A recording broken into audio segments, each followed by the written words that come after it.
Hi guys, it's KINO. Welcome to another video. So in today's pick a card reading, we are going to be looking at your married life with your future spouse and what that's going to be like. Over the past few weeks, I've been seeing multiple comments requesting future spouse readings. So I feel like it's about time we do another one, but I feel like we have a lot of readings already that are mainly focused on who the person is. And today's reading is going to focus on your life with them once you are actually married. If you did want a reading that's focused more on who the person is, like their personality, their different traits and things like that, maybe I'll link some of my previous readings down below. Maybe I could make a playlist or something. But yeah, that'll be in the description and in the pinned comment. But yeah, like I said, it's going to be all about your life together, your relationship together, the dynamic between the two of you. So there are 4 readings to choose from today, and for each group there is a different crystal paired with a different oracle card, and there are keywords on each card. There's also a number. So when you're choosing your group, you could be drawn to the crystal, the illustration on the card, the keyword, or the particular number that is associated with it. So there's a few different factors to help you pick, but without further ado, let's get a close-up look at each of your options. For my group number 1s, we have Crazy Lace Agate, and your card is Building Blocks with the number 28. For my group number 2s, we have Chrysocolla and the card Here and Now with the number 32. For my group number 3s, we have Aqua Aura Quartz and the card Yang with the number 1.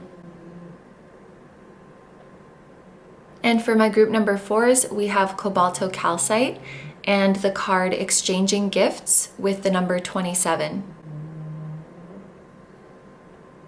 Okay, so as always, take all the time you need to pick.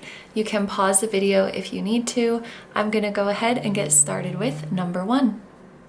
Hi number 1s, so if you guys chose the Crazy Lace Agate and the Building Blocks card, this is going to be a reading all about your married life with your future spouse.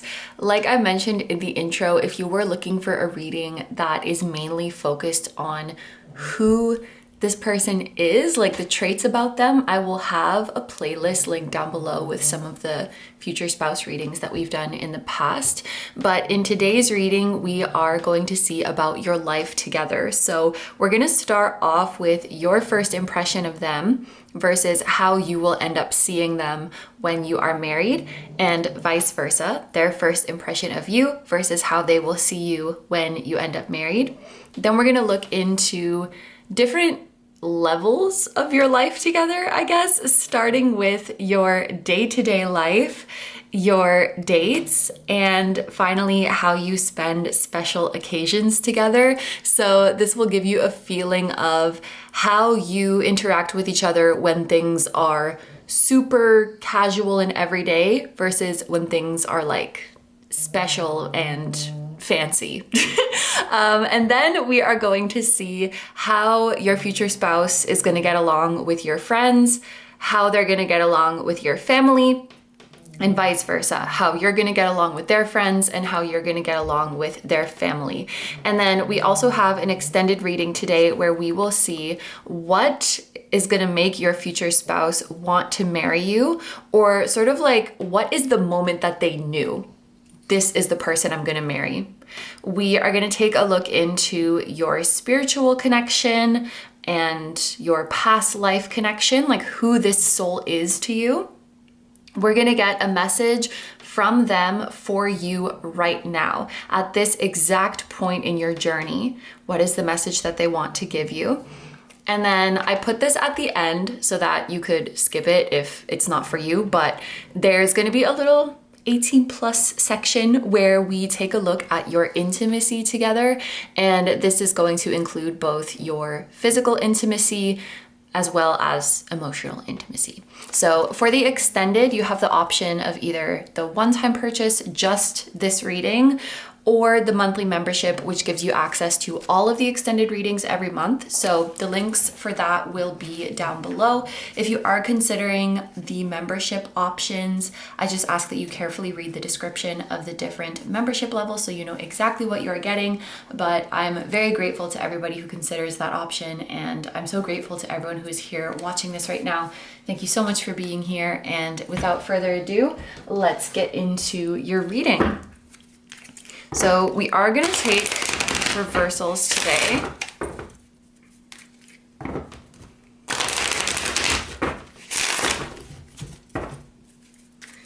Okay, my group number ones. So the first thing we want to see is group number one's first impression of their future spouse. We have Temperance and 333 as I'm holding up this card. So right away, like the first thing that's going to go through your mind when you meet this person is, oh my gosh, they seem like such a perfect match for me. They balance me out so well. So I do think this is going to be a person that you have some differences with, but you'll find that those differences are very complementary. You may find that their strengths make up for your weaknesses and your strengths make up for their weaknesses. You may find that there's just a lot that you learn from each other. And I don't know how to describe this, but I guess they bring you back to center.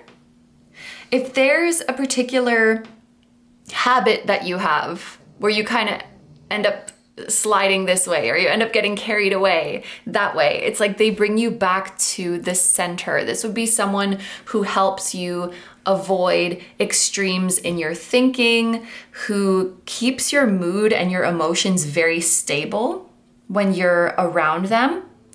They calm you down. They help you sort through your problems. So you may have really good communication from the get-go, or just they're very present. Like just their energy being present there with you puts you in this calm and balanced and relaxed mood. I would say with the Temperance card here, it's unlikely that you're gonna feel nervous or anxious around this person. You know, sometimes we'll hear things like, oh, when we first met, I had butterflies, or like, I was so nervous for our first date. But the Temperance card really does feel like you're automatically calm. I do think you're gonna feel a sense of destiny, but it's just such a calm realization. Like, oh, of course. Of course you're my person. You balance me out so well. It's so obvious. I also don't feel a lot of back and forth in the way you feel about this person. I don't sense a lot of, are they the one for me or not? They love me not. It's just like this, yeah, I'm gonna say it again, like a very calm realization and very obvious to you. I also would bet that your future spouse has accomplished something in their life that requires a lot of patience, a lot of hard work. Maybe they've dedicated a lot of their life to one big project or one big endeavor, and not just anybody could do that. They are really someone who is not controlled by a need for instant gratification, who is not controlled by their emotions. Like they have discipline, they're able to remain steady. And so this is also the type of person who will be extremely committed in a relationship. They're ready to ride any waves with you. They're not gonna like run away at the first sign of trouble. They probably also have quite a mellow and steady temperament to them. You're gonna find as well that they bring out of you like a more mature version of yourself and a version of you who has higher expectations for yourself. So it's almost like underestimating yourself or beating yourself up is, I want to say, impossible. It's very difficult to do that around this person. They make you really believe in yourself and expect great things from yourself. And that's probably why you were drawn to the building blocks card, because they really contribute to your growth just by the mindset shifts that they facilitate in you. They make you feel like, yeah, I can do it. I can do difficult things. I can do daunting things. Okay, let's see how you will come to view them once you are married to each other. I do want to mention, okay, first of all, the Empress, that's freaking beautiful. Also, the numbers on these cards are 143. So that's I love you. That's the message, I love you. I just wanted to mention that this card came out much faster than this one. So I feel like from the time you first meet to the time you get married may not be that long. And that's going to be subjective, but if you had an idea in your head of like, oh, I'll probably marry someone after X number of years of dating, it's probably going to be shorter than that. Because I think you're both just very certain about each other from the get-go. And you're gonna feel so safe with this person. Like you feel safe with them from the start, and you certainly feel safe with them when you are married. I think once you enter into cohabitation and marriage with this person, you're gonna see a side of them that is incredibly nurturing and incredibly affectionate. There may be a side to this person that is kind of domestic, or they do well in domestic things. I am thinking of like housework. I'm thinking of, this could be an excellent partner to have children with if that's something that you want, because the Empress can talk about parenthood, motherhood, fertility, and just like loving and pouring affection into something precious. So yeah, if you did want to start a family, this is definitely the person that you would want to do that with. I think they instill a lot of self-love and self-belief in you.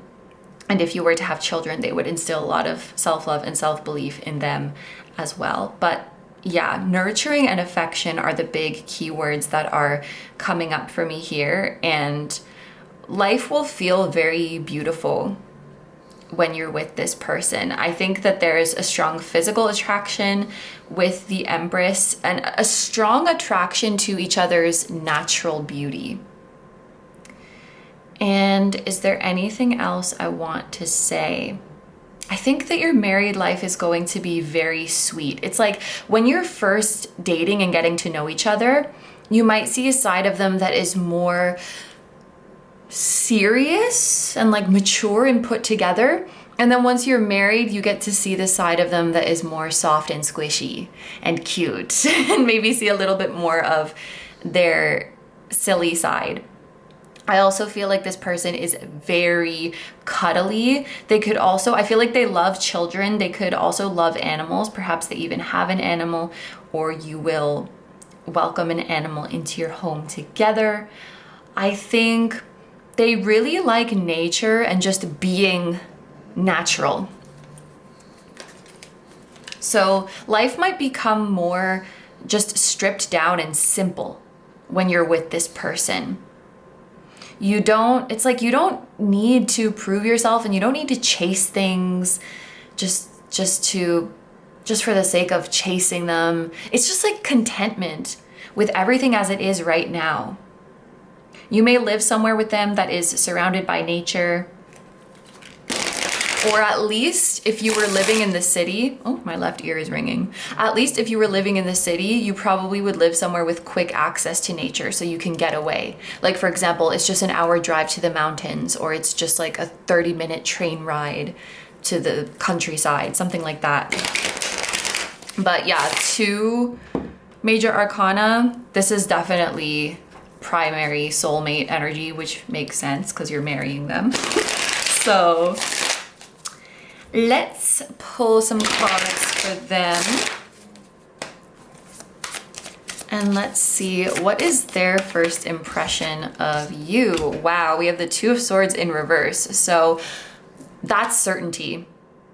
You're both gonna be sure about each other very early on. Just something clicks. It's just a feeling that you get, and you might not be able to explain exactly why. And even if, like, let's say you or your future spouse are like very practical people, maybe even a little bit skeptical kind of people, you could still hold this belief with some healthy skepticism. Like, okay, I just met this person, we have to see how things go, but I have a strange hunch that I'm gonna end up married to this person. So even if your future spouse is like, you know, the super logical type, maybe the kind of skeptical type, they're still gonna get that gut feeling. And maybe they're just gonna observe it over time. And then when you do get married, they'll be like, I knew it. I had a gut feeling. So yeah, they're gonna be very sure about you. In general, this could be the type of person who makes up their mind about people rather quickly. Okay, I'm hearing something like they're not the type to liberally give others the benefit of the doubt. And I heard someone say once, those who deserve the benefit of the doubt very rarely need it. And I do kind of think that's true. Maybe that's something that your future spouse would resonate with. But I would say they're pretty guarded with their heart, but even more than that, they're guarded with their time and energy. And if it doesn't vibe, it doesn't vibe. Like, so for example, in dating, if they went on a first date with someone and they're really not feeling it, I feel like your future spouse isn't the type of person to be like, well, maybe I'll go on a few more dates with them and see. I feel like they're pretty sure after the first date if they want to see you again or not. And so when it comes to you, they're like, yep, absolutely. I really like you. I really want to see you again. I just heard like it's a deal. It's a done deal. Wow. I love the certainty on both sides. And how will they see you once, okay, that came out really quickly. So the card's coming out quickly. Again, it's a sign of certainty. And again, I also think it's a sign that once your relationship starts, it's not going to be long until you end up getting married. We have the Nine of Cups in reverse. Okay, this, I feel kind of sad for them. Obviously happy because you end up married. But the very first thing that came to my mind with this Nine of Cups in reverse is that there maybe was a little part of them that thought that finding love just like wasn't in the cards for them in this lifetime. Like, maybe it's just not gonna happen for me. Your future spouse could be someone who either had been single for a long time before meeting you, maybe hadn't been in a serious relationship, or they could have gone through like a significant heartbreak. It feels like something maybe happened that made them think maybe love isn't just for me in this lifetime. And they do seem like the type who dreamed about that future, who wanted that future, but just didn't believe that it would happen to them. Like, maybe that's just not for me. And I'm getting the sense when you came into their life, they were feeling that way. So it maybe feels a little bit too good to be true when you enter their life. And yeah, it does seem like they are, what do you call it? Not suspending judgment. Maintaining a little bit of, I don't want to get my hopes up. Maintaining a little bit of skepticism, even though their gut is telling them, this is the one, this is the one. So when you get married to them, it feels like they can finally relax. Like, oh my gosh, it happened. This thing that I thought was too good to be true, this thing that I thought might never happen for me, it actually happened. That's probably why once you're married, you see the softer side of them.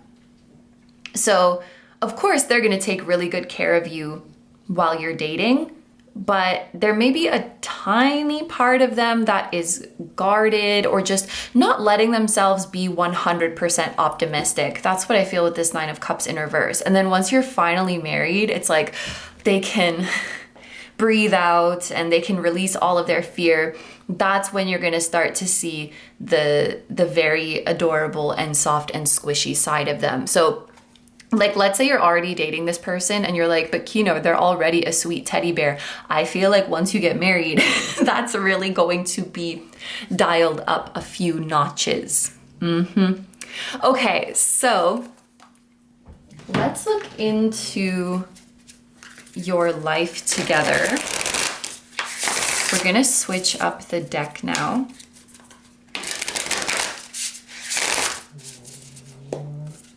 And we're gonna start with your daily life. So just the casual stuff, the mundane stuff. What is your daily life and daily routine like together?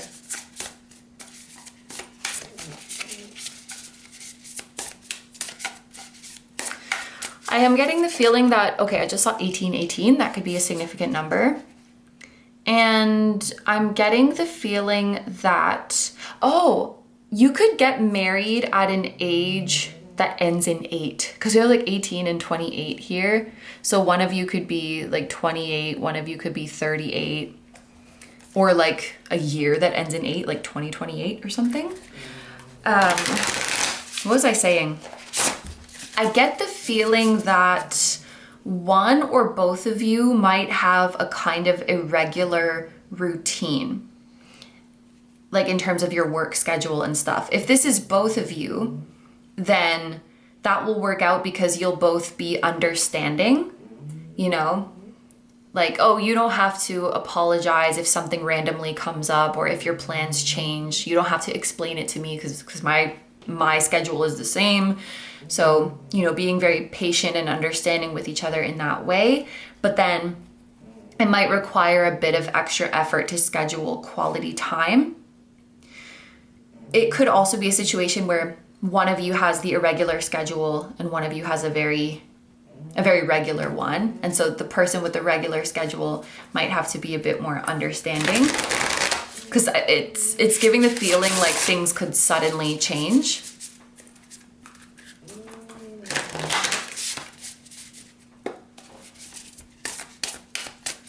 Yeah, I'm seeing a situation where someone's like, wait, can you tell me again which days you have work? Or like, what time are you coming home again today? Because it could change by the week.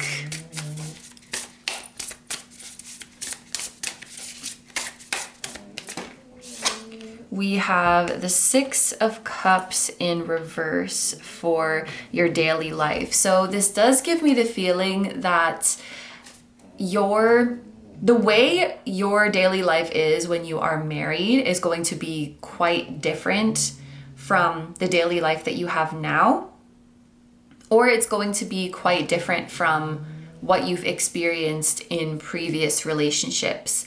And yes, the 6 of Cups in reverse also does give a feeling of a kind of irregular schedule and needing a bit more effort to spend quality time together. And especially if you do resonate with having children with this person, I think that finding the time to spend together as a family amidst your busy or irregular schedules is going to be the number one priority for you guys. Also, the fact that there's a clock on this card, it is making me think that time is going to go by quickly. And honestly, I feel like anyone can relate to this. I'm always spooked at how fast the years go by. And even the weeks, I'll be like, ooh, that could be a sign. Like, oh my God, it's already Friday again. Like another week just ended again. So your day-to-day life could be kind of busy, and I think you'll need to be mindful of like, okay, let's just slow down. Let's take some deep breaths together. Let's look into each other's eyes. Like, let's put our tasks down and just have a moment together. Let's cuddle. Slowing down, being present, and making sure that you are spending quality time together is going to be really important. So one or both of you could be like very career-oriented people or very involved in your communities. One of you or both of you could even have a job that has you traveling sometimes. What about your dates? What kind of dates do you have together?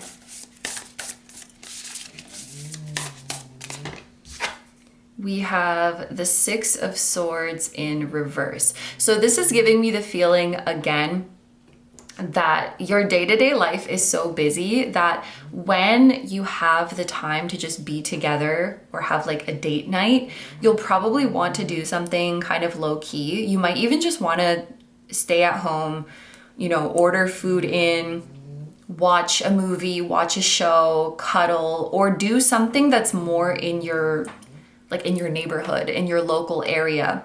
You may not do these big adventurous date nights or things that require a lot of energy, because I feel like you use so much energy already in your day-to-day life. So you'll want to do something that is relaxing. Confirmation, maybe.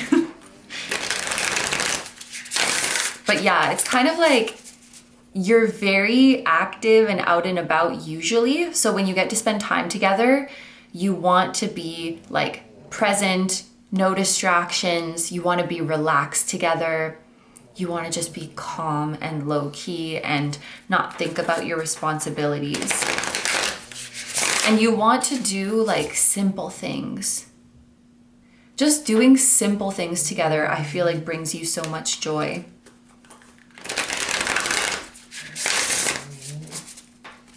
What about special occasions? We do have a rose on this card though, so maybe on your date nights, like they'll bring you a little present or they'll treat you to something, they'll bring you flowers. You may just even like to, I feel like one of your favorite things to do together is to just talk.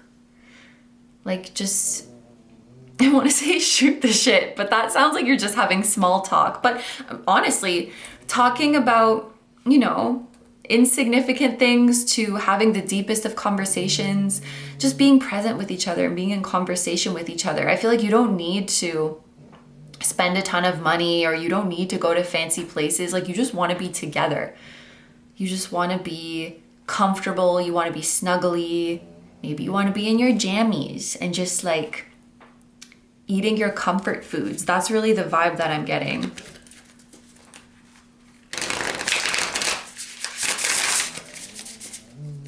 Yeah, heavy on the comfort foods. I also feel like eating together brings you a lot of joy.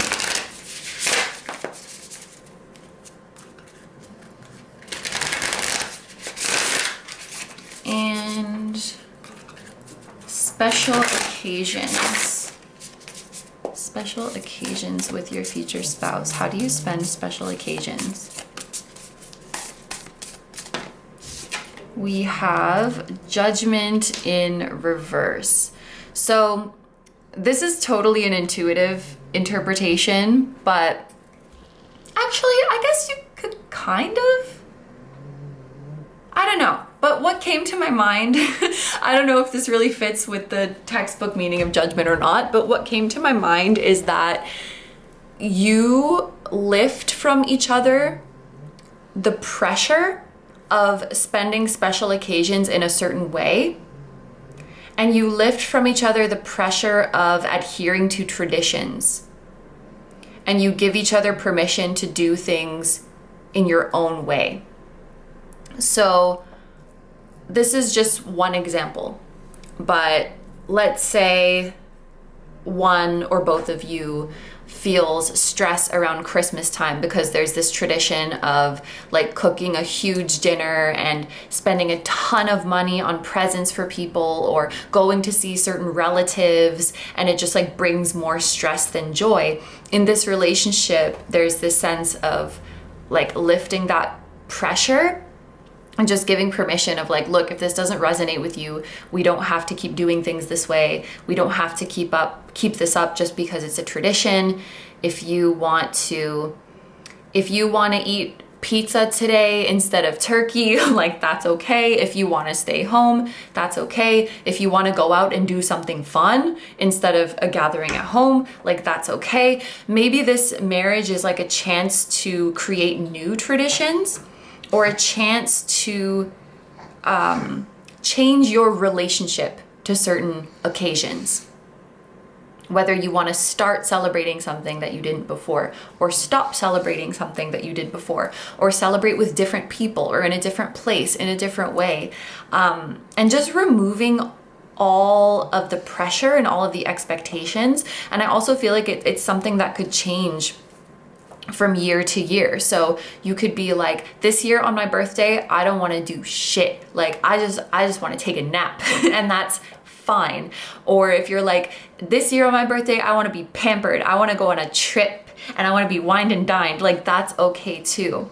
We don't have to adhere to rigid traditions, and we don't have to like expect anything from each other. We can just check in with each other on the day and see how we're feeling. So it feels very like laid back and very attuned to your needs of the moment. That's the vibe that I'm getting with Judgment in reverse. I guess it's like no judgment, no pressure, and not doing the same things all the time just because that's what you're supposed to do.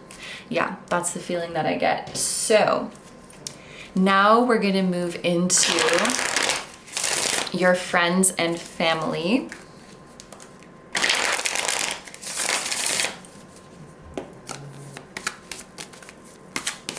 Let's see, how do they get along with your friends? We have the Page of Cups. Oh my gosh, that's so sweet. So I feel like you are going to, when you witness the relationship that your future spouse has with your friends, you're going to think it's really sweet. Like it's gonna warm your heart. So I am getting the sense that your future spouse will meet and have a very fond relationship with some of your closest friends. And I don't know, like this could be interpreted in so many different ways, but there's something about their interactions being endearing to you, or even being cute to you, or just like, oh my gosh, it warms my heart to see you guys get along and to kind of see this, I want to say, crossover of worlds. So, you know, seeing your future spouse, who maybe you had just met some months ago or some years ago, interacting with your best friend from childhood, it kind of feels like a crossover of worlds, and it feels kind of unexpected to your brain, but then to see them getting along is really sweet. Your future spouse might give a gift to one of your friends that's really, really sweet, or vice versa. Your friends might give them a gift. I feel like they're just very considerate of each other, you know, asking how each other is doing, maybe, yeah, like getting each other presents on their birthdays. It seems like they have a very sweet relationship. Yeah. And if you do, this is like the third time I'm mentioning it, if you do have children with this person, I feel like your children and their children will end up being friends. And I'm definitely a broken record here, but I just keep wanting to say, like, your heart is so warm and your heart is so full by seeing this relationship. And it feels like a beautiful new era of your friendship. How are they going to get along with your family? We have the Hanged Man, and this corner is slightly higher, so I'm gonna take it in the upright. Okay, there's a couple different ways I can interpret this, and it could be both of these interpretations for some of you. The first is that it could take some time for your family to warm up to them. And then the other interpretation is that your family might not get to see your future spouse very often, or they may not actually even get to meet them for a long time. And so, you know, those two interpretations could definitely go together, because maybe it's kind of hard to warm up to someone if you don't see them often or if you haven't met them yet. So, you know, for example, maybe you don't live in the same city, or maybe even live in the same country as your family. And so maybe they don't meet your spouse until you've already been dating for a year, or something. Or you just don't get to see each other that often because of the distance or because of your busy or irregular schedules. So I don't see them spending that much time with your family, at least not at first, because it seems like it's taking time for your family to really get to know them and really come to like them. And yeah, the more that I sit with this energy, it's probably not anything personal. It's just like we don't know them that well yet. We haven't met them yet. There could also be something about the way you guys met that makes your family apprehensive. So for example, let's say you have a family that's like really traditional, and then they find out that you met this person on a dating app. They might be like, well, people that you meet online are sketchy. You know, like they might just have some preconceived notions about the way you met or something like that. But they will come around in time once you get to spend more time together.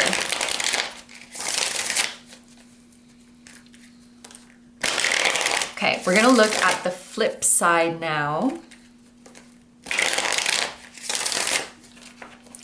And let's see, how do you get along?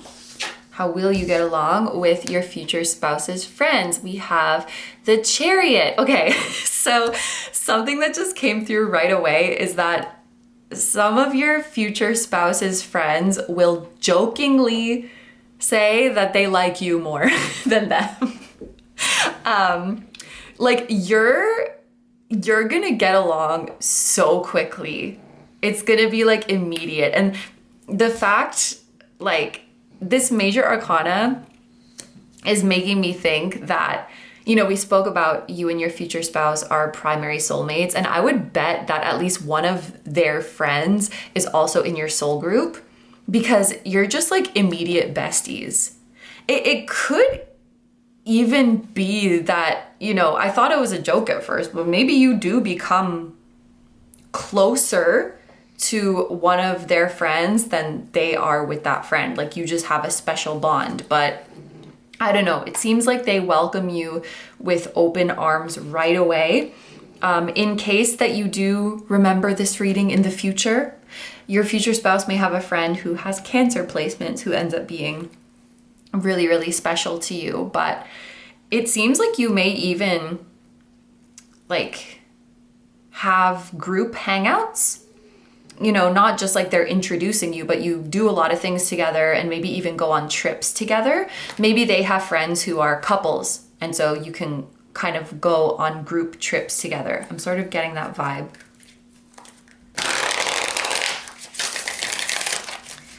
And how will you get along with their family?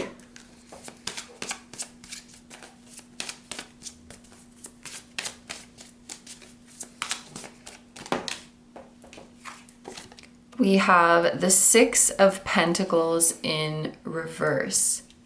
So, yeah, it definitely seems like you will probably be closer to their family than they are with yours. The Six of Pentacles in reverse made me think like the equation is not the same on both sides, if that makes sense. And we just finished reading for your family that they may not get to spend a ton of time with you guys or with your future spouse. And so this made me think like you will probably spend quite a bit more time with their family. If that's not resonating for you, it might be the other way around, but that's what I feel with the Six of Pentacles in reverse, like some kind of uneven energy. Like we spend a lot more time with your family than mine. And yeah, I think it really just could have to do with proximity. Like you might just live a lot closer to their family than you do to yours. Or maybe there's one side of the family that you're closer with. I could also interpret it that way. So maybe you're really close with their mom's side of the family as opposed to their dad's side of the family or something like that. Yeah. Is there anything else I want to say? Is there anything else we need to know? The bottom of the deck, we have the High Priestess. I think that throughout this journey, it's really important to be connected to your gut instincts and the feeling of safety. When something is aligned for you, it will feel like safety. And it will also feel like I've been here before. So pay attention to feelings of deja vu that you might get on your journey. Like when you're meeting this person or moving to certain stages with them and you're like, I feel like I've been here before. Or I don't know, maybe you're looking at apartments or houses with them and you're like, I know this place, I have been here before. Or meeting their friends and you're like, I've met this person before. Like those are kind of things that will give you hints. You have found the one. You have found the soulmate of this lifetime. And that's probably why you feel safe, because your soul's like, oh, I've done this before. I've done this before. I've seen this before. I know what this is. Yeah, it's going to feel really familiar. I can tell you that. So, owls could also be a significant sign or a significant spirit animal for you.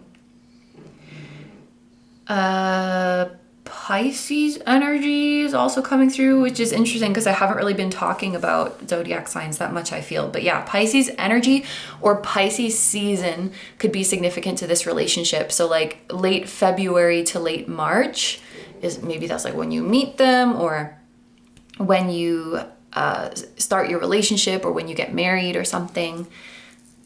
But yeah, I think that is everything. So we are going to take it over to the extended now, where we see what made your future spouse want to marry you, or what was the moment that they knew you are the one they want to marry. We're going to look into your spiritual and your past life connections. We're going to get a message from your future spouse for you right at this very point in your journey. And then optional at the end, we're going to look into your intimate life together, which includes physical and emotional intimacy, and we'll probably have some 18 plus messages in there. So if that sounds good to you and you'd like to join me in the extended, it's going to be linked down below. There will be links to the one-time purchases or the memberships, and you can also choose like just this one group or the whole extended reading. So all of those links are going to be down below. If you're going to leave the reading here, I want to say thank you so much for letting me do this reading for you. I hope you have a wonderful day or night whenever you're watching, and I wish you all the best. Please take good care of yourself, stay healthy. Don't forget to like, comment, and subscribe if you feel like doing that. If you enjoy my content and you'd like to find me elsewhere, I'm going to have a link down below my tarot reading Instagram, my personal Instagram, the memberships where you can watch the extendeds that we do here on this channel. You can also watch exclusive full-length pick a card readings, so I'll have those linked down below, and my music channel, which includes the intro song of this video. That is an original song. I'll also have my latest release linked down below. Thank you guys so much for supporting me, my channel, and anything I do. I really appreciate having you here, and I'm sending so much love to you, your spouse, your higher selves, everyone who appeared in this reading, their higher selves, and your spirit guides, your spiritual team, and all of your loved ones, both here on earth and in the other realms. And I will see you guys in the next one. Bye bye. My left ear is ringing again. Sheesh. Bye bye. Hi, number twos. So if you guys chose the Chrysocolla and the Here and Now card, this is going to be a reading. I have such a strong, what would you call it, energetic feeling of a cat right now. Does someone watching this have a cat with them? I don't know. That was really weird. I was just like overpowered with cat energy. Anyway, this is going to be your reading about your married life with your future spouse. Like I mentioned in the intro, if you are interested in a reading that is mainly focused on who your spouse is and their traits and things like that, I'm gonna have a playlist linked down below of the various future spouse readings that we've done on this channel throughout the years. That's gonna be in the pinned comment and in the description of this video. But today we are focusing on your life together and what your relationship is like, what you do together, the dynamic between the two of you, all of that kind of stuff. So we're gonna start off by seeing what your first impression of them is versus how you will see them once you are married and living together, and vice versa. What's their first impression of you versus how they'll see you when you are married and living together. And then we are going to look at your life together, and this is going to include your day-to-day life and your daily routine, your dates, and how you spend special occasions together. So we're going from like most casual to, or like most everyday to least everyday, if that makes sense. And then we're going to see how your future spouse will get along with your friends, how they'll get along with your family, and vice versa, how you'll get along with their friends and how you'll get along with their family. We also have an extended reading today, and we are going to see what made your future spouse want to marry you, or sort of what was the moment that they knew, this is the person I want to marry. We're going to take a look into your spiritual connection and your past life connection with this soul who is incarnating as your spouse in this lifetime. A message from your spouse for you at this exact point in your journey, what they want you to know right now. And then I put this at the end so that you can skip it if it's not your thing, but we are also going to look at your intimacy together, and that's going to include both your physical intimacy and your emotional intimacy, and there may be some 18 plus messages in there, but that is the full reading that we're going to do today. For the extended, there is the option of just a one-time purchase for this specific reading, or there's also the option of a membership, which gives you access to all of the extendeds every month. The links for both will be down below, but if you are considering the membership option, I just ask that you carefully read the description of each membership level so you know exactly what you are getting. But I'm very grateful to everyone who considers that option, and I'm very grateful to everyone who is here watching this right now. Thank you so much for being here. Yumi just got up and is walking around. I don't know what she wants to do. Maybe she'll come up and sit on the chair with me and observe your reading. She likes to do that sometimes, but let's get into it. So, my group number 2s.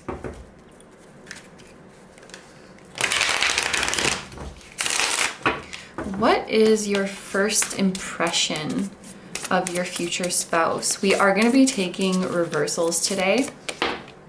Okay, we have the sun in the upright. Okay, first things coming to my mind are that this person makes you so happy from the get-go, and also that you find them very funny. I am seeing this visual of the first time you meet them, there being other people present. It almost sort of has the vibe of a friend group. So maybe you have mutual friends with this person, or you just meet them during a hangout with your friends, a night out with your friends, or something like that. The vibe of your first meeting with them does feel like the purpose is to have fun, but there's something specifically about their personality that really elevates the fun energy for you. And I feel like they're just a funny person in general. Like, anybody would describe this person as funny, but they may have a sense of humor that is so specific to you and the things that you laugh at. They may even make references that are so specific to you, and it probably won't be long until you are friends and making inside jokes together. I think there's going to be something about their smile or their laughter that really melts your heart, and you may even describe them as a ray of sunshine. You can't help but be happy when you're around them, even if you came into this interaction feeling stressed about something, feeling bummed about something, it's just like they immediately lift your spirits. They immediately lighten your mood. So that's going to be your first impression of them. I also feel like they're someone who it would be very hard for you to be embarrassed around them because they just have this vibe of being so laid back and non-judgmental.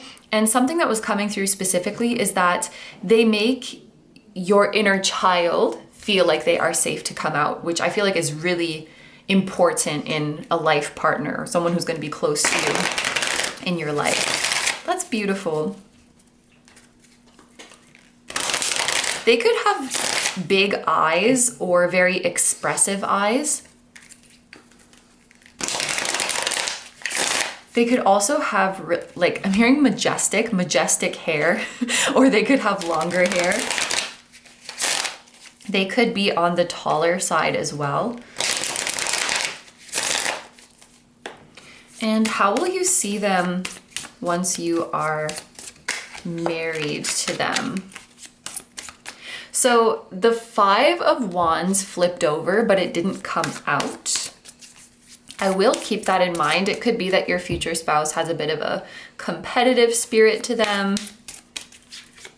It could be that you have the occasional bickering or banter between the two of you.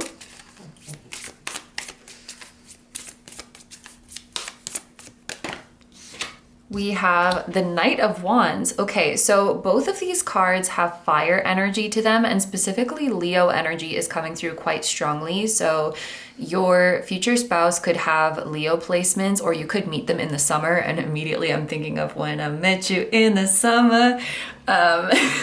Maybe something about music or a concert or a music festival could be significant to your meeting, or something that you do together, or like a summertime activity. Because I feel like music festivals happen in the summer mostly, or I don't know, like the beach. Why do I want to say boardwalk? I don't know, an amusement park. There's something about a fun and lighthearted vibe in your meeting. You could be outdoors as well.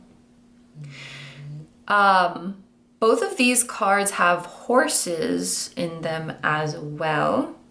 So horses could be a significant spirit animal, or the year of the horse could be significant. At the time that I'm filming this, it is 2025, but next year, 2026, is going to be the year of the horse. So 2026 could be a significant year for you, like maybe meeting this person, or a significant year in your relationship if you already have met them. I honestly don't think that the way you see them is going to change much from the time that you first met them to the time that you're married and living together. So I think this could speak to your person's authenticity. Like the way I'm showing myself in our first meeting, this is who I actually am. They don't really wear a mask. And maybe that's just around you. But no, I feel like they're just that kind of person. What you see is what you get kind of person. And I feel like they're authentic. They definitely are not the shy type.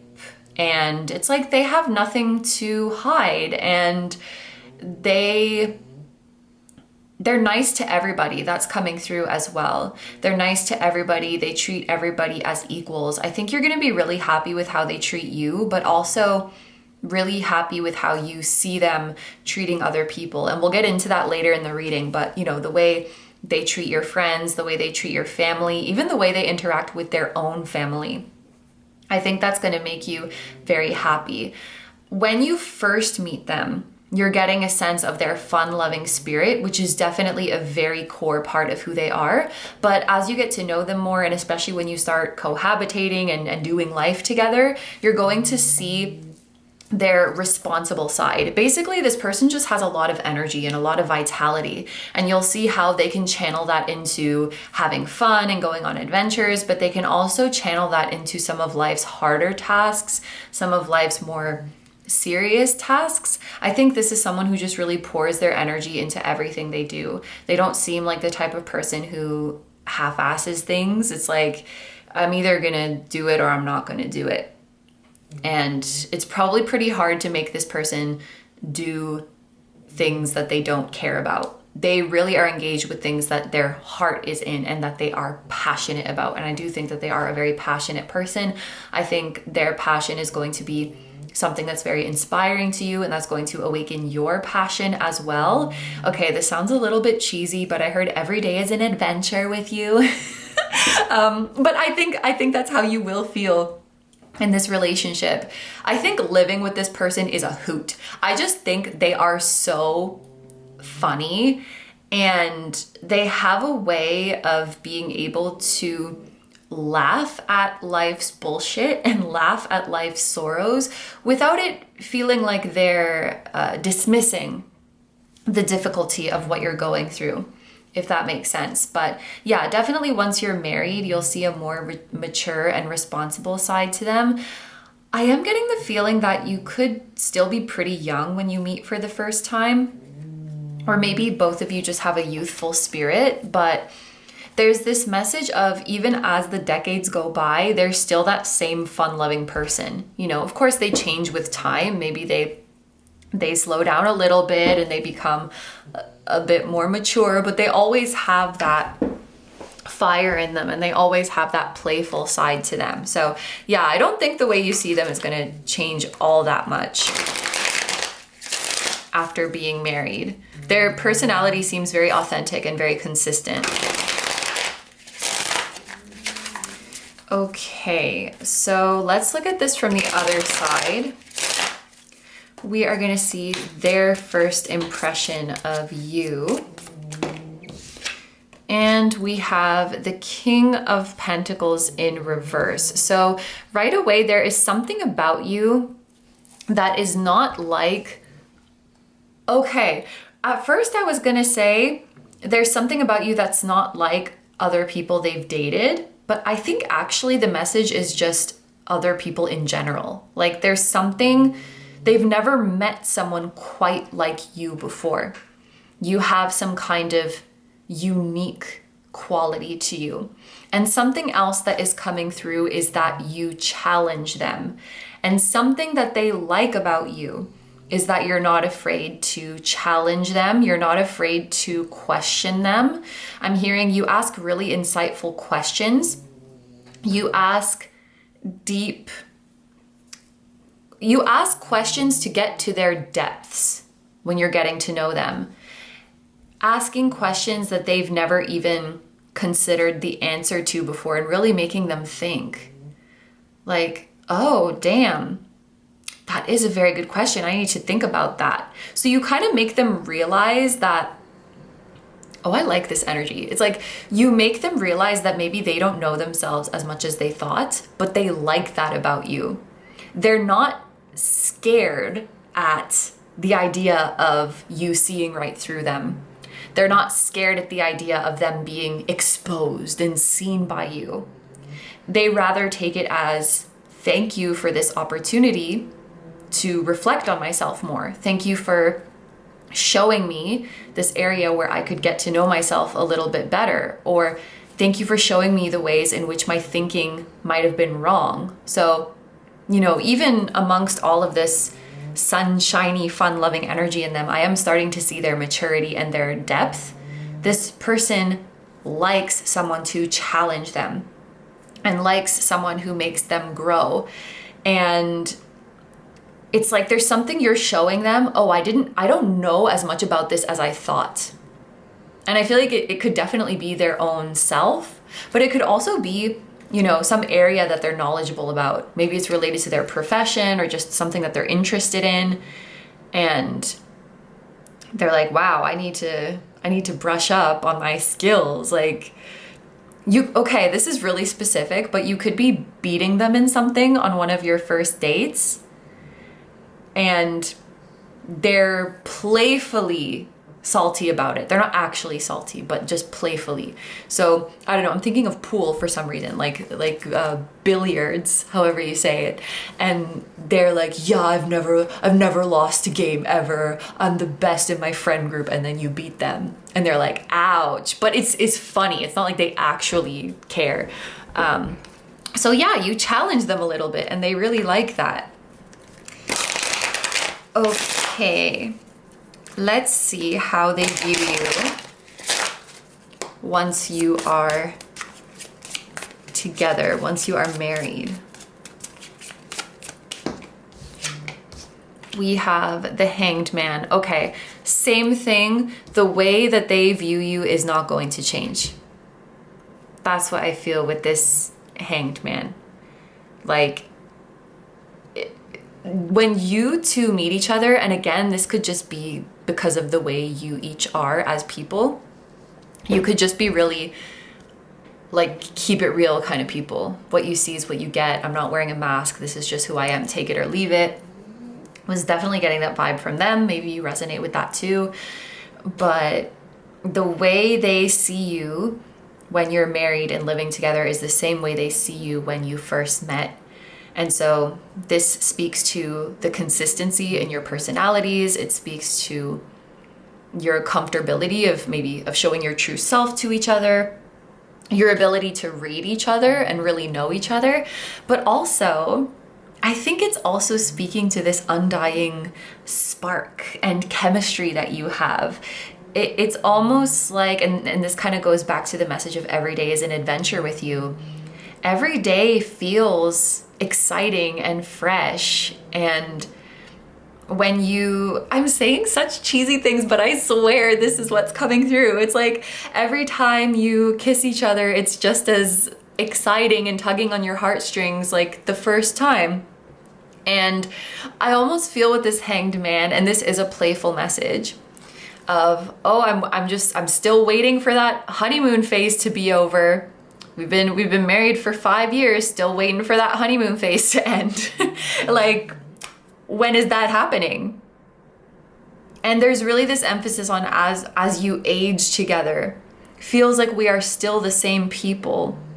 Feels like we're still, this is making me emotional. We're still looking at each other with those sparkles in our eyes.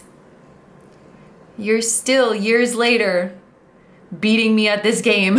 You're still making me realize I don't know as much as I thought. And we're constantly growing together, but we're also constantly staying the same.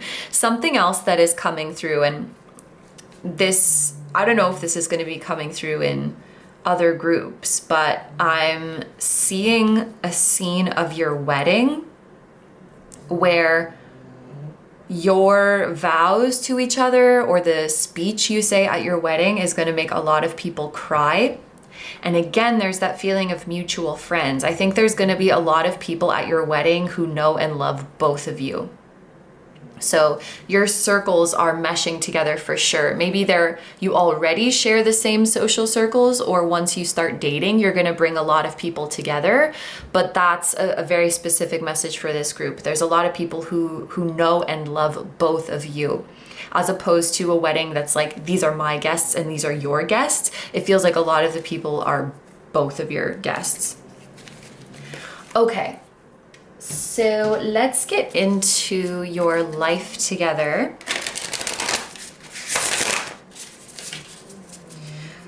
We mentioned Leo energy, Pisces energy could be significant as well. Leo sun, Pisces moon, Pisces sun, Leo moon. Honestly, in any placement could be significant.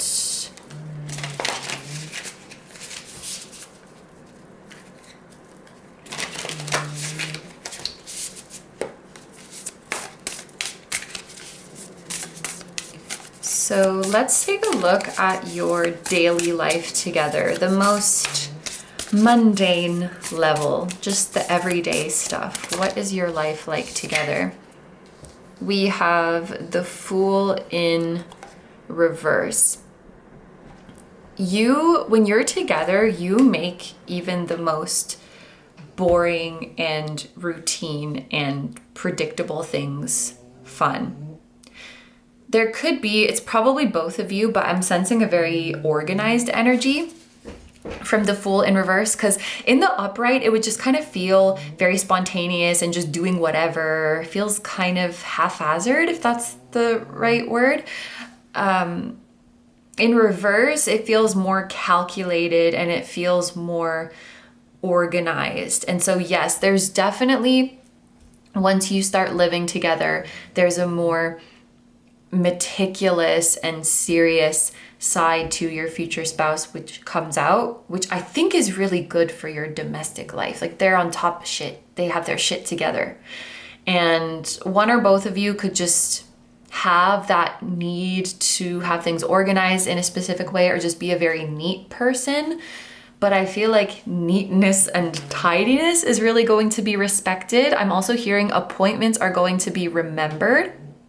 You could have some kind of shared schedule or shared calendar that you check in with, because there's this feeling of knowing what each other's schedule is, not in a like controlling way, obviously, but in a respectful way. You know, I know that you have this thing on Wednesday at 7 p.m. You told me this, and so I'll be sure that I don't schedule anything then, so that someone can be home to be with the kids, or to pick up the delivery that's arriving, or I know your parents are getting in, so I'll leave work early to pick them up. Like, it's very knowledgeable of each other's schedule, and very accommodating of the different things that you have going on in your lives. And there's a feeling amongst both of you that you will drop anything to be of service to each other and to make each other's daily life easier. You don't let things slip through the cracks. I want to say that. You're not, forgetting, oh shit, that was today. I just saw 2222, by the way. So that could be a confirmation. There's nothing like that. Like, oh my gosh, I forgot I was supposed to pick this up on the way home, or oh shit, it was this person's birthday. I forgot to. It's like, I got you. I know what our schedule is. I know what our commitments are. I know what you have going on. I know you're coming home late, so I made dinner. It's very proactive too. I know what you have going on, and I'm very proactive. And there's really a feeling of being on top of stuff. I hope that I'm explaining this well, but that means there's a lot of preparation that minimizes stress. That's good. I like that. Very efficient. Okay. What about your dates? What kind of dates do you have together?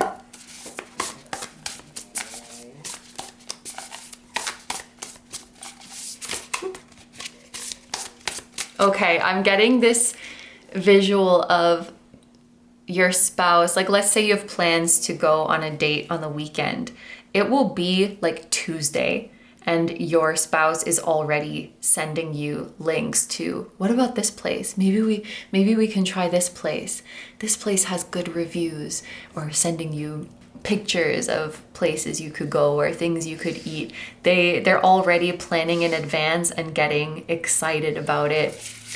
And yeah, it seems like they're very good at planning.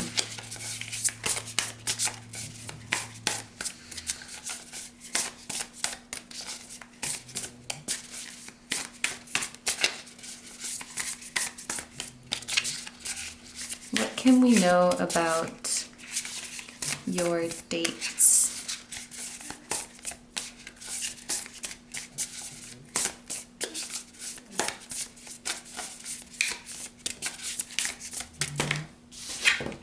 We have the Four of Wands in reverse. Oh, that is heavily giving going outside of the home. I remember in group one's reading, there was more of a feeling of wanting to be low key and just chilling at home. That's not to say you can't have chill nights at home, but the Four of Wands literally represents, the house, the home, domestic life. And so for this to be in reverse, that definitely gives a feeling of going out.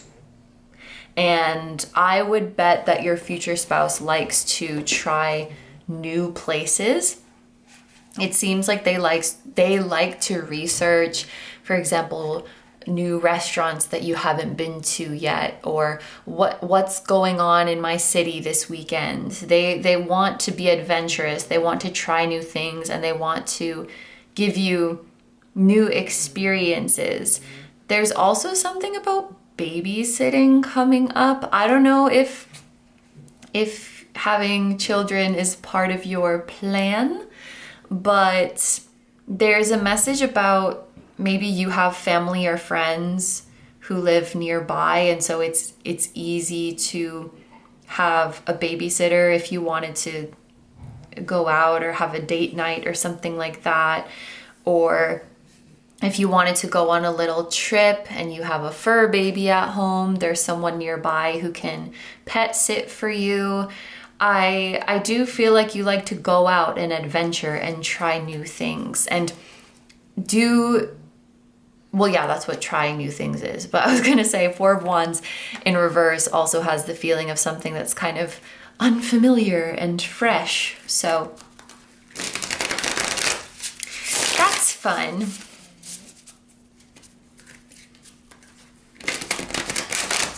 One of you could work at home, and that could contribute to the, when it's time to unwind, I want to go out. I want a change of scenery.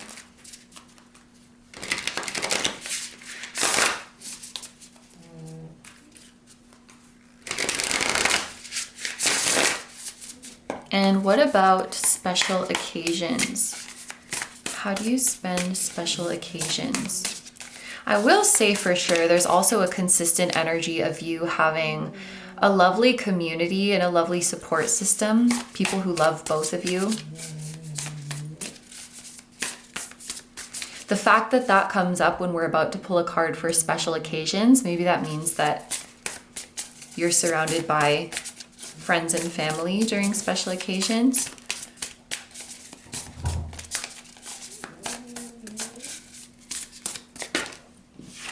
We have the Pillar in reverse, which is, I believe this is the High Priestess. Oh wait, it could also be the Empress. Now I have to check. Okay, yes, it's the Empress. I knew it was one of the Divine Feminine cards. The High Priestess is called the High Sage in this deck. So this is the Empress in reverse, which when it comes to special occasions, this is giving me the feeling of neither of you are really about the material side of things. So, for example, if it was your anniversary, rather than giving each other physical gifts, you might want to share an experience together, or maybe you want to, one of you is cooking a meal for the other, or you are going on a trip. And this ties in well with, like, there's been this message over and over again about wanting to adventure and wanting to try new things. I would bet that you do travel quite a bit with your future spouse, not just exploring places in your neighborhood or in your local area, but I'm getting the feeling that you travel a lot as well. And experiences, this will be like a shared value, that those experiences and the memories you make together and the time you share together are, obviously traveling costs money, but I think you value those memories and those adventures more than like physical things. So you may very often celebrate special occasions with experiences. We're gonna go out to this event together. We're gonna go visit this country together. It seems like you are very active and very out and about together. And yeah, like, I'm not gonna say money isn't important, because a lot of the time you need it to do those things, but there's something about like not really needing a physical gift that's just gonna sit in our house. Like, I'd rather go to a fancy dinner, or I'd rather go to a spa, or I'd rather go to this resort with you and have a fun time and make fun memories. There's that kind of vibe there. And I would bet that you and your future spouse are gonna have a really awesome honeymoon. Yeah, and speaking of traveling, that's gonna be made really pleasant and stress-free by this prepared and proactive energy. Because you can be spontaneous and adventurous and fun-loving, but also be responsible and organized. And I feel like your future spouse is the epitome of that. So we're gonna move into the friends and family part of the reading.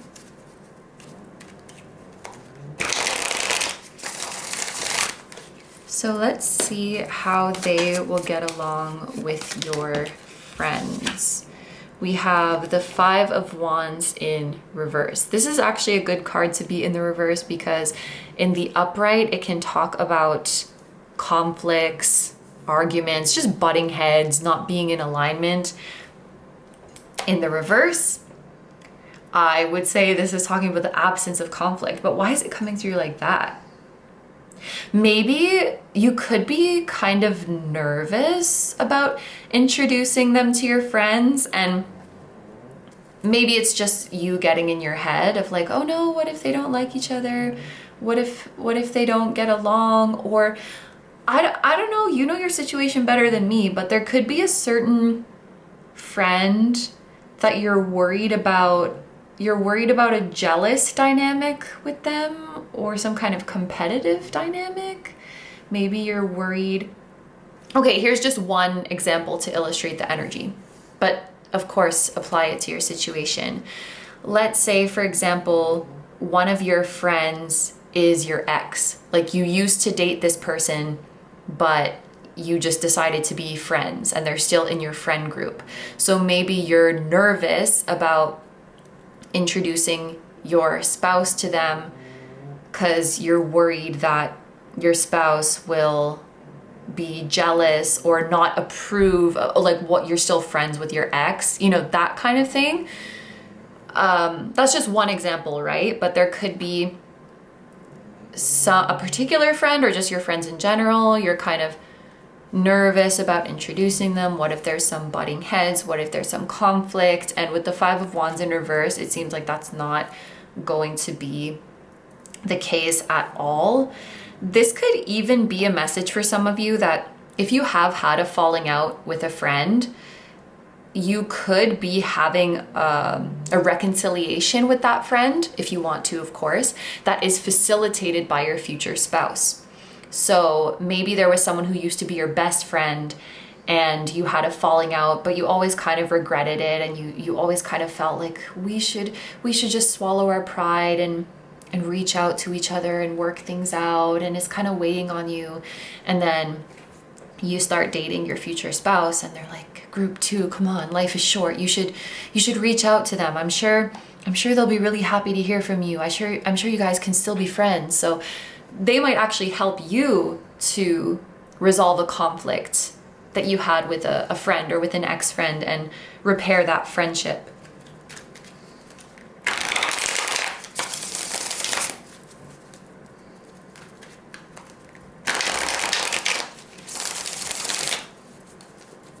Okay, let's see how you get along with their family.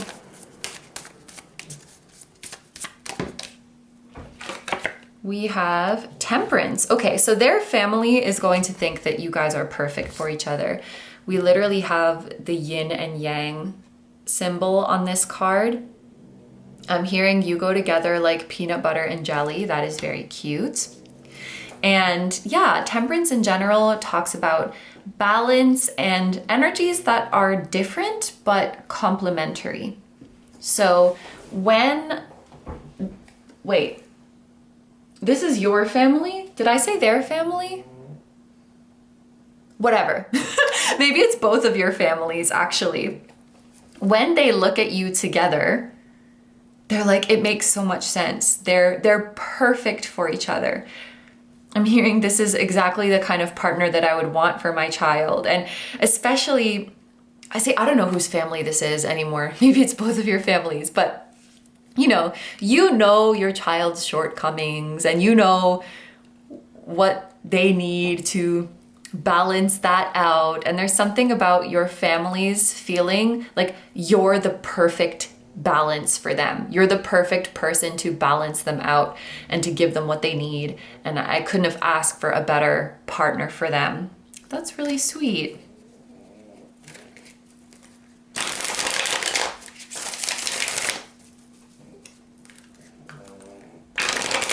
It could be as well the dynamic between your families. You could have very different families. So, for example, maybe your future spouse comes from a family that is quite, loud and boisterous and likes to joke around. And then you come from a family that is more quiet and low-key and serious. And then you might be nervous about how those two energies will mesh together, but then it actually ends up working really well together.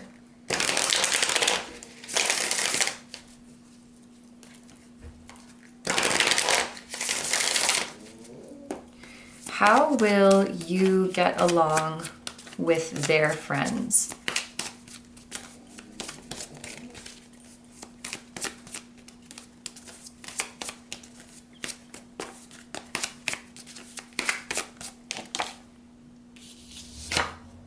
We have the Two of Swords. I want to say it depends on the person. So I don't know how much I'll dig into this, but I feel like there's going to be some friends of theirs that you really, really like. And it could even be just one person that you're like, I don't know about them. I'm getting this vibe of they may have a friend who's not really aligned with the person they're becoming, but they've just known this friend forever. It's like we're friends because we always have been. We're friends because we've known each other since childhood, even though they've sort of grown in different directions. But I'm taking this with a grain of salt, because judging from the energy that has been so present throughout this reading, it seems like your communities and the people who are dearest to you you're like one big happy family. The people who love you the most are the people who love them the most. And it does seem like you have some kind of shared friend group. So this could literally just be like one person that you're kind of like, I don't get it. Like, I feel like you're not in alignment with each other. I feel like you're growing in separate directions, and yet they might just kind of keep this person in their life. Wow, okay.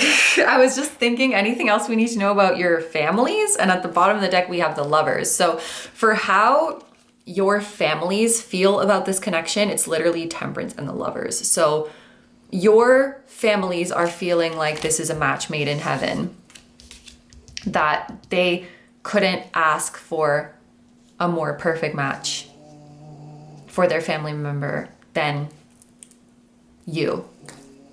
And your family couldn't ask for a better match than them. Like 10 out of 10 on the family side of things, which I feel like that's what matters the most. But I don't know. All I can say is that it looks really lovely. And then at the bottom of the deck, we have the Star. So, advice for you moving forward. Some of you might feel, there's a message like this coming up in group number 1 as well, but some of you might feel sometimes like this connection or this relationship is too good to be true. And there's sort of this background energy here where life had been hard on you for such a long time that when things start getting good, it almost feels like a trick.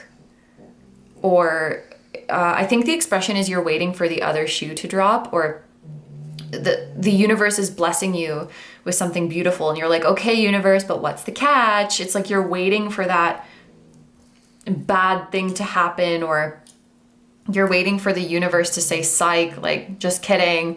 But this love is here to stay, and it's gonna be better than your wildest dreams with the Star card here. And I sort of picked up on that energy from your future spouse too. Like, okay, this is too good to be true. Waiting for this honeymoon phase to be over. Waiting to see what the catch is in this relationship. Waiting to see what the challenge is. But I just feel like it's such a dream to be together, and it's so harmonious. Aquarius energy could be significant as well. So the three big ones that I was seeing were Leo, Pisces, and Aquarius. That'd be crazy if like that's someone's big three who's watching this, or you know someone who has that big three. But yeah, this relationship is going to be beyond your wildest dreams, like even more than what you expected, or even more than what you asked for. Okay, so we are going to take it into the extended now, where we're going to see what made your future spouse know that they wanted to marry you. What was the moment that they knew? We're going to look at your spiritual and your past life connections, a message from them for you at this exact point in your journey.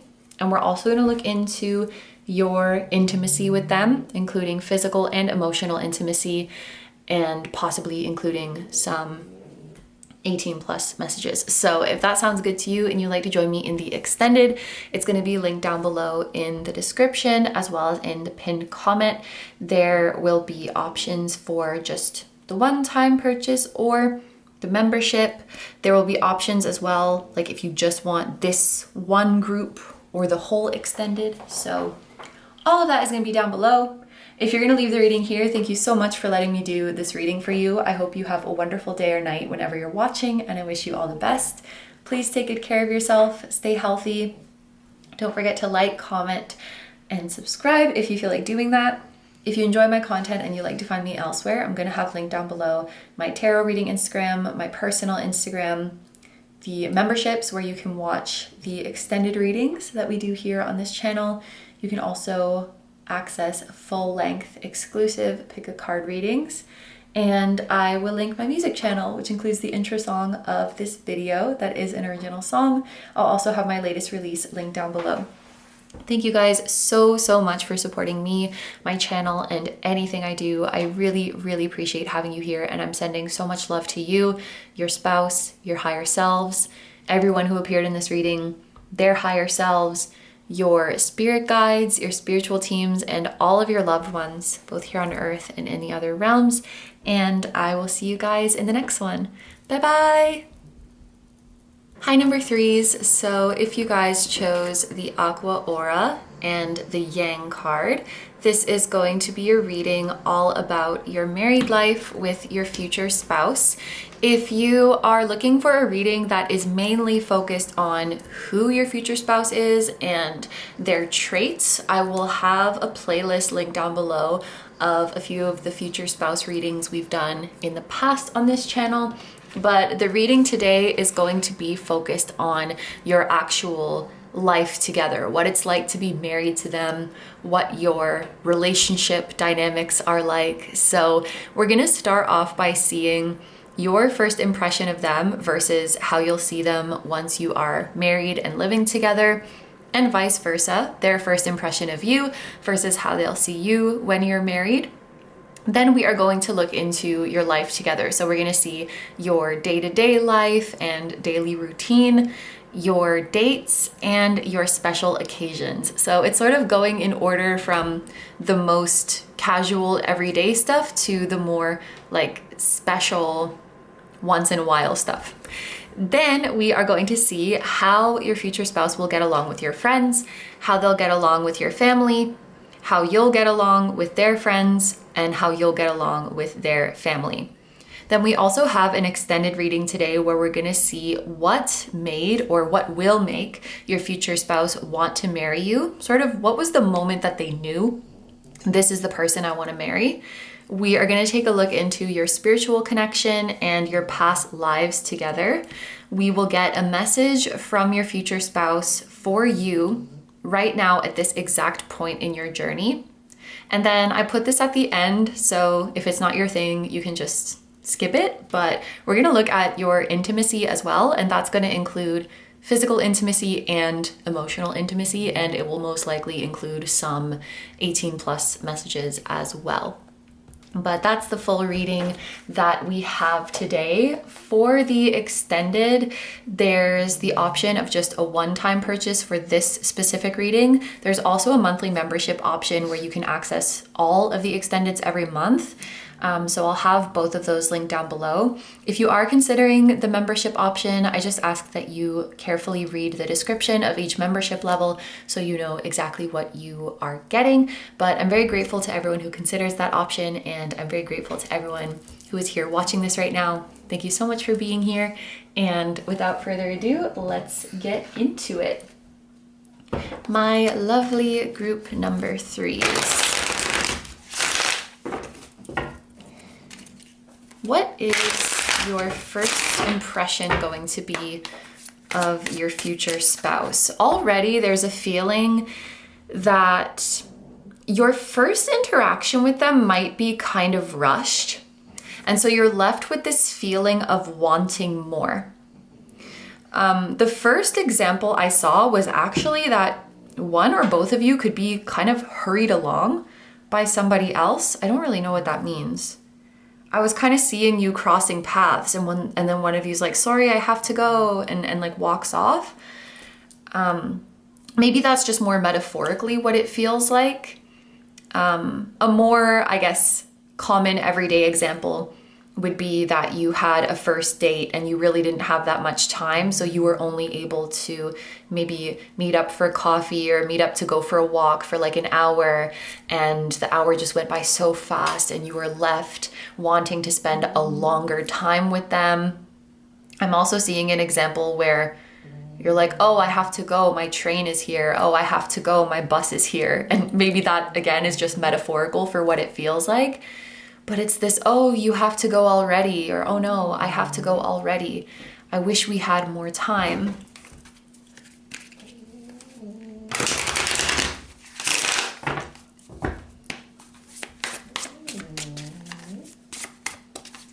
Your first impression of your future spouse. Some of you, I just heard what counts as a first impression, as if it's kind of unclear what your quote unquote, what your first interaction is. So maybe for some of you, it's like you knew of this person before you actually met them. And so you're like, is my first impression like when I first heard about them, or when I first talked to them online, or is it when I first met them in person? It's almost like you have multiple first interactions, so to speak.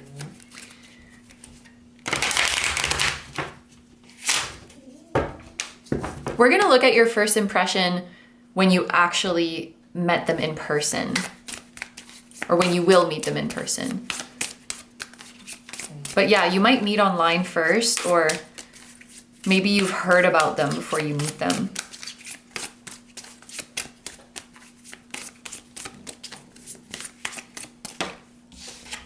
We have the 8 of Wands. Okay, yeah, that's definitely a confirmation, because the 8 of Wands just came out in group number 2's. It was in their extended reading, and we were talking a lot about texting. So, and I just saw 555. So yeah, I definitely feel like you're gonna be talking or texting before you meet in person, whether you met online or met through an app, or you got introduced or connected through somebody. Maybe you saw their social media page and reached out, or vice versa. If that doesn't resonate with you, then I would consider this to be talking about, first of all, that the meeting was kind of sudden or unexpected or impromptu.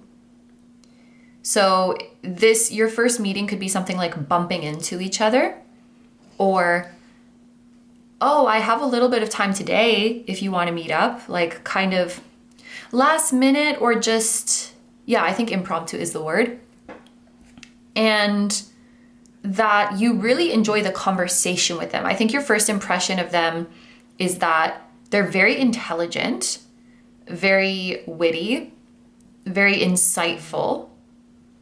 They make you feel seen and you really like talking to them. So probably when you're feeling, I wish we could spend more time together, it's like maybe your conversation had to end just when things were getting really interesting, or you're like, I wish we could talk for longer. I want to get to know you on a deeper level. I think that you can tell right from the beginning that your intellectual compatibility is very strong, and it's very fun to just have, you know, small talk and talk about easy things with them. But you're also getting the sense, yeah, it's like you didn't really get the chance to go deeper, talk about deeper topics, but you can tell from the way they interact with you that they're able to go there, and that your discussions about deeper topics would be really interesting. I do get the sense that your future spouse is a spiritual person, or at the very least, they are interested in spiritual concepts, or they're interested in different theories about the nature of existence, or like the cosmos. Like where did it all come from? How is the universe shaped? Like the model that we live in. What is the purpose of it all? What does it mean to be alive? You know, these kind of existential questions or questions about the universe, I feel they're interested in that kind of thing. And even if it's just for fun and theorizing about it, I think you could have some really enjoyable conversations with them about that. And I'm smiling when I'm talking about it. So I think you're leaving the first interaction with them with a big smile on your face, and you're like, oh, I can't wait to see you again. And I wish we could just talk forever. Okay, what about when you are married to them and living with them? I'm smelling shampoo right now. So I don't know, maybe you like the smell of their shampoo. Maybe you enjoy taking showers or taking baths together. But I just smelled shampoo, so we have the Two of Wands in reverse. Okay, I feel like your first impression of them is that they're super outgoing and super chatty. But once you start living with them, they're actually a lot more quiet and introverted than you thought. And I think the reason for this is, so they're an introvert at heart, but they're very talkative with you because they feel very comfortable around you, and their battery recharges when they're with you. But once you start living together, I feel like the vibe is quite low key. You could be an introvert as well. I think your house is going to be very peaceful. It's probably going to smell really good in your house because that shampoo I was smelling smelled very nice. Like a calm, peaceful, and refreshing home space. Both of you could have a little bit of anxious tendencies because there's a need for a really soothing physical environment. Something like that is coming through. And I'm seeing scenes of you kind of being together but in silence, like just doing your own things. Maybe you're reading next to each other, or one of you is working. Why do I want to say one of you is knitting? I don't know. One of you is doing your hobby. One of you is doing some housework. It's like just kind of doing your own things, but feeling very at ease and secure, knowing that your love is just off to the side or just off in the other room. And yeah, it feels like a very peaceful home that you have together. Also, something that was coming through is that you'll probably bring up this gap at some point in your relationship. Like, oh, I thought you were super chatty and outgoing when we first met. And they're gonna be like, yeah, that's because I was nervous. I was kind of rambling because I was nervous meeting you. You just seemed so cool. Or I was talking a lot because I wanted to impress you, and I wanted to seem like I wasn't shy. But I think you'll get to see that they're more of the quiet and low-key type. And that's not to say that you still don't have really lovely conversations and go deep, but I think a lot of your time is just spent chilling, and I feel like the dynamic between the two of you in general is just very peaceful. Like there's not a whole lot of drama. It feels very stable. Okay, let's see what their first impression is of you. Obviously, we know that they find you to be really cool. We have the Three of Wands. So their first impression of you is also going to be that you are outgoing and chatty. I don't know if that is your personality, but I feel like that's the vibe that you are both getting from each other. It's like you were both undercover introverts. So the vibes, it's a lot more energetic when you first meet, and then as you get to know each other and as you're living together, it becomes a lot more chill.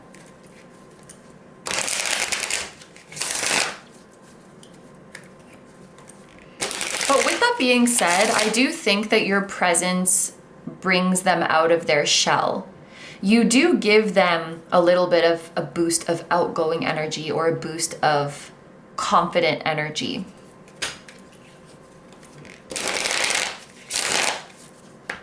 How are they going to feel about you, or how are they going to see you once you are married and living together? We have the Knight of Cups. Aww.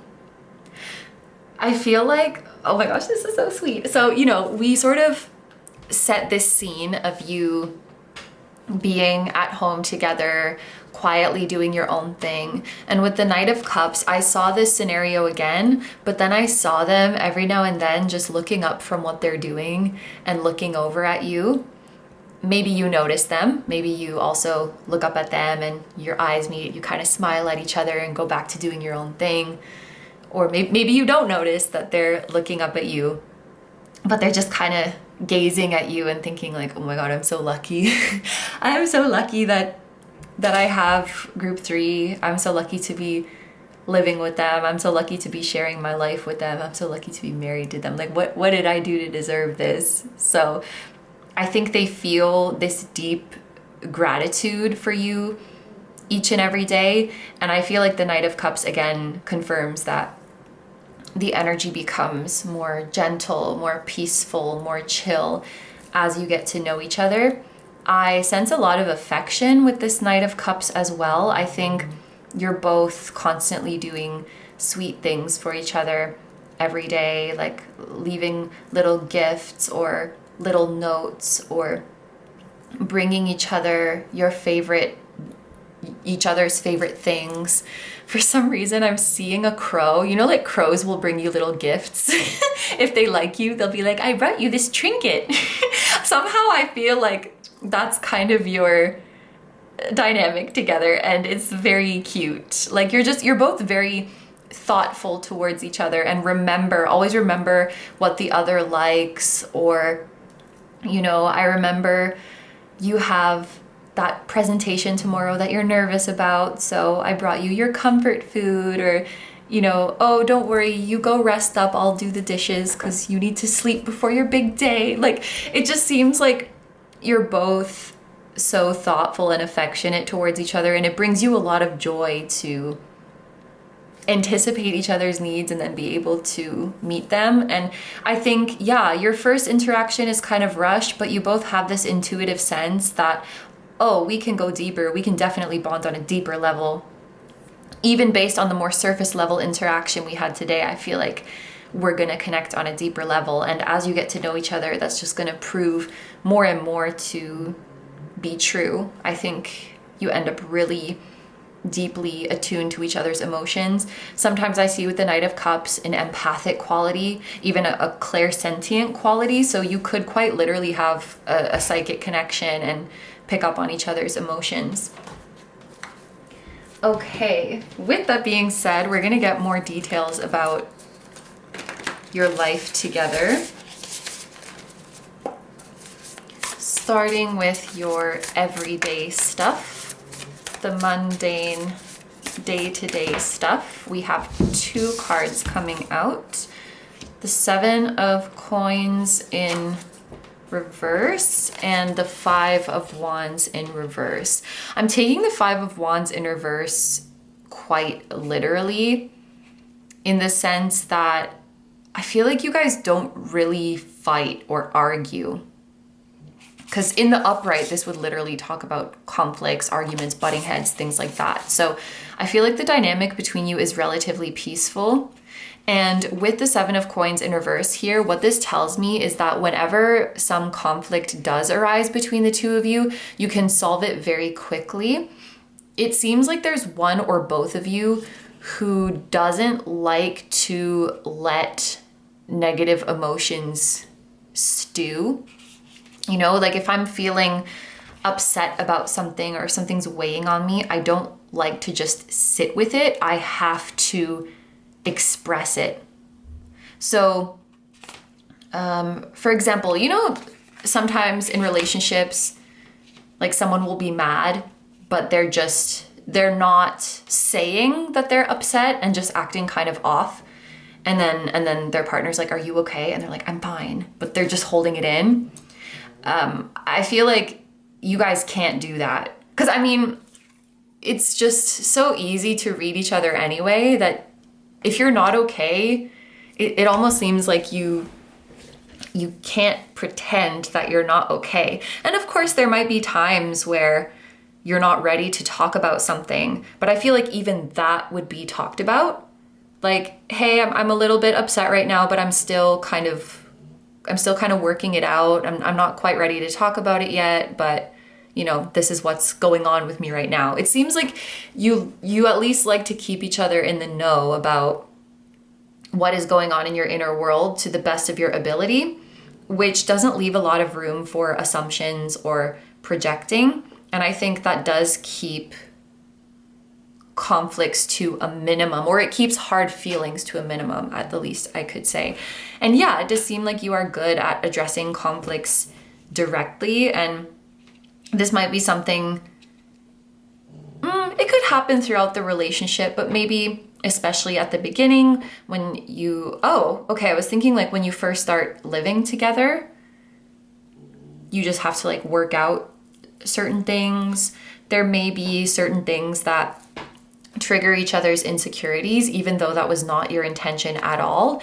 And your ability to assume the best of each other, like, hey, I know that this probably wasn't your intention, but I have this insecurity about XYZ. And so when you said this, it just kind of made me feel upset. You're very good at explaining.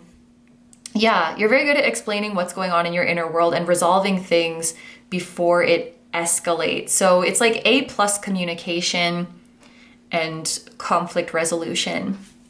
I feel like it's really mature.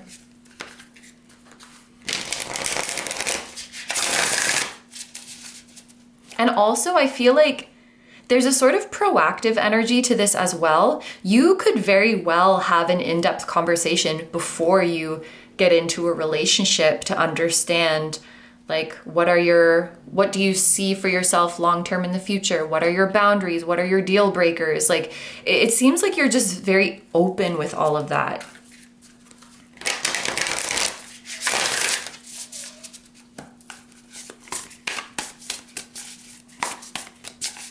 Okay, we're gonna look at your dates, your quality time.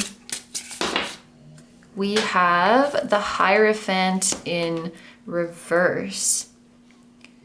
What is this? This talks about things that are kind of unconventional or outside the box, but I also thought something where you don't have to think too much or you don't have to do too much work. And an example of this energy would be like going out to eat or ordering in instead of cooking. So when you do have a date or some quality time, it seems like you really just want to relax, like sit back, relax, and have the efforts taken care of. Another example of this could be taking an Uber somewhere instead of driving and having to look for parking. It's like you just want everything to be easy and convenient and comfortable. So you probably I would say you would probably associate your dates and your quality time with unwinding time, with off time, with vacation. Yeah, you like to just not have to think about anything, like everything is taken care of. That's the vibe that I'm getting with the Hierophant. And then yeah, the other more literal interpretation is kind of things that are outside the box, things that go against tradition. I don't know, maybe that's a cultural thing. Like there's certain traditions or certain norms when it comes to dating, and you kind of subvert those norms. And that's probably going to be different for everyone. But if you can think of something like, yeah, the way I do this on dates is kind of unconventional, then that's probably what this card is talking about.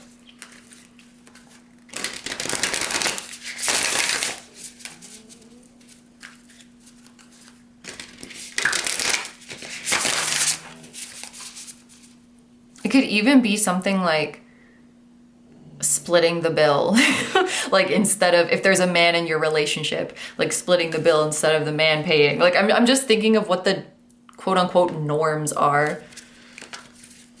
And something is going against that.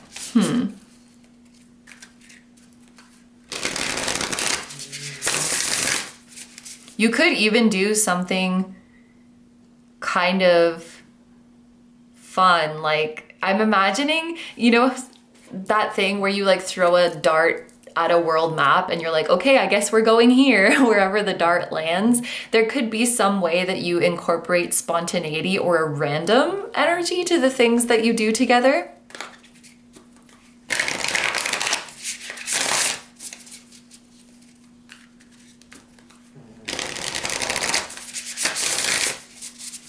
And what about special occasions? How do you spend special occasions with your future spouse? We have the Conqueror of Wands in reverse, which is the Knight of Wands in reverse. This also gives me the feeling that you might prefer to do something low-key on special occasions. A perfect example of this might be your wedding. Like rather than having a huge event with hundreds of people, you may prefer to have a more intimate wedding with just your very close friends. Or when it's, yeah, even like holidays, rather than having huge gatherings with all of the extended family, maybe you just like to stay home with your spouse and with your immediate family, or you like to do things with friends instead of doing things with family. The Hierophant in reverse could also be talking about that, doing something for special occasions that kind of goes against the tradition or kind of goes against what most people do. It's funny because now I'm thinking back to one of the first messages of the reading where it was kind of vague what counts as your first meeting. And I was kind of wondering if for some of you that message was about your anniversary, like you don't know what day to count as your anniversary. So maybe you don't have like an official day that you celebrate, or maybe you just randomly pick a day to celebrate it on. It seems like you do things a bit differently, a bit out of the box. There may also be certain, like take this if it resonates, but there may be certain special occasions that you don't really care about. Like Valentine's Day, for example. Maybe you're like, I don't care about Valentine's Day because we do sweet things for each other every day and we celebrate our love every day. Like we don't need to play into the like commercial aspect of it to celebrate our relationship. Like we don't need to celebrate according to what the calendar says. We can do it any day we want. So for some of you that could be even rejecting the idea of occasions or specific dates to celebrate. Again, just take that if it resonates. But, you know, the things that you would normally do on Valentine's Day, like, I don't know, going out for a nice dinner, like getting flowers, getting chocolates. I feel like you just kind of do that anyway. Like you'll just do that on a random weekday anyway. So it's not limited to just one day. Yeah. Okay, Now let's get into your friends and family.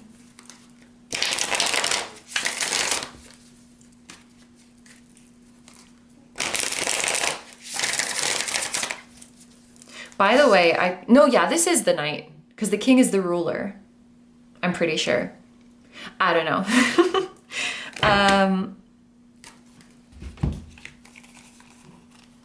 Does one of you have a lot of friends? Because a ton of cards just fell out.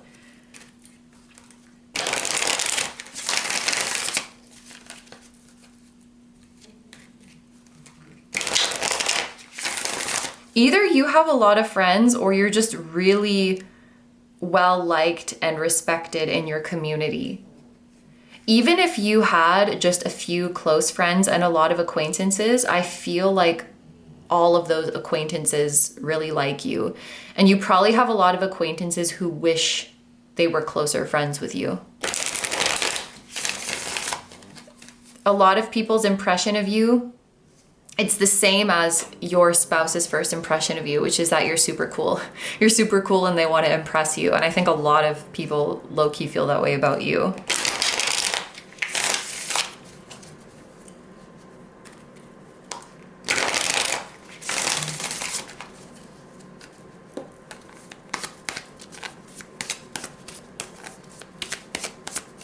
I feel like there's also people who crush on you and wish that they could have you, but they cannot. Okay, how does your future spouse get along with your friends?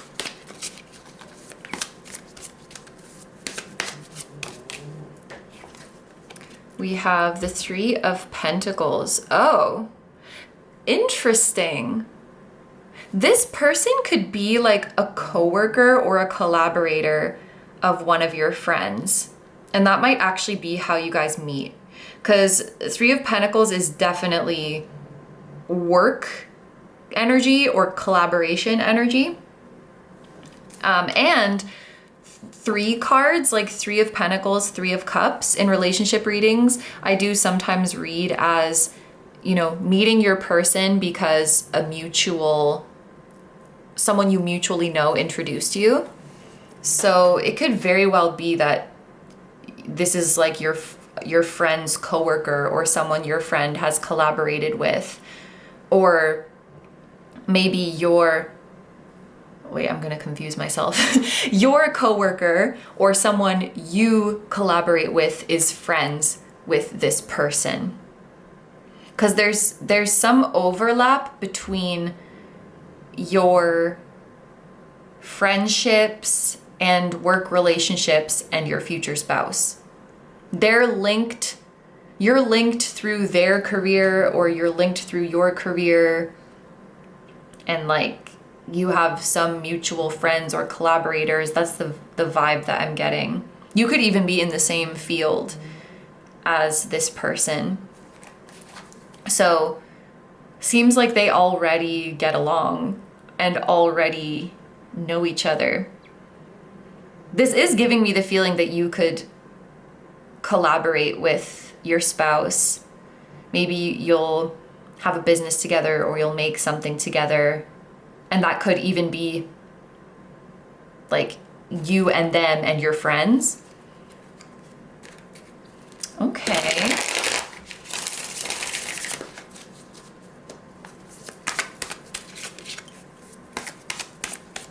And it will be interesting and kind of amusing, I'm hearing, to see the different versions of them.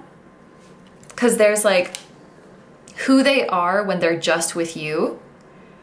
And then there's like who they are when they're with friends in a work context. And then there's who they are when they're with friends in a non-work context. And they're all a little bit different. Because, you know, just being in different settings with different people brings out different facets of you. And there's something that's amusing to you. Maybe a way that they act with certain friends is funny because it's just like so different than how they are when they're at home. Not in a, I want to be very clear that it's not like in a fake way. I think you know that. But just how different it is. Like how it's funny to my sister when she hears me going like, hi number ones, hi number twos, you know? Like when I see you in work mode, it's just like, it's kind of funny.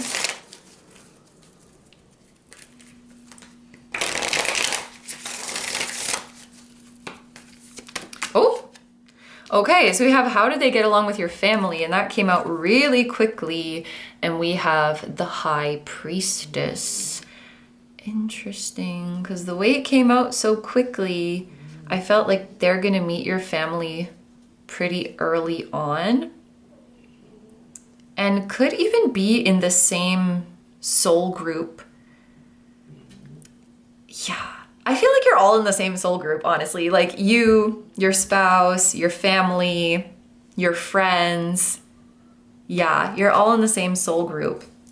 So I think that they're either gonna meet your family really quickly or your family's going to embrace them very quickly. And it's just something that's happening on an unconscious level, on a soul level. Their souls recognize that this is a familiar soul. And so they let their guard down quickly and embrace them quickly. Oh, that's very nice.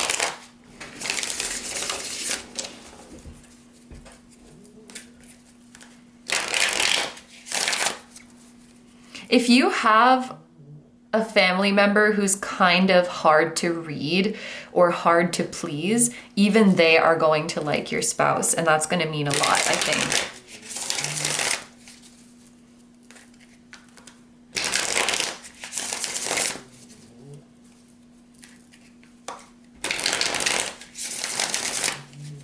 I also feel the energy of a family member who you may not keep in touch with them that often, but they want you to know that they are always thinking of you. So let's look at the other side and see, how do you get along with their friends?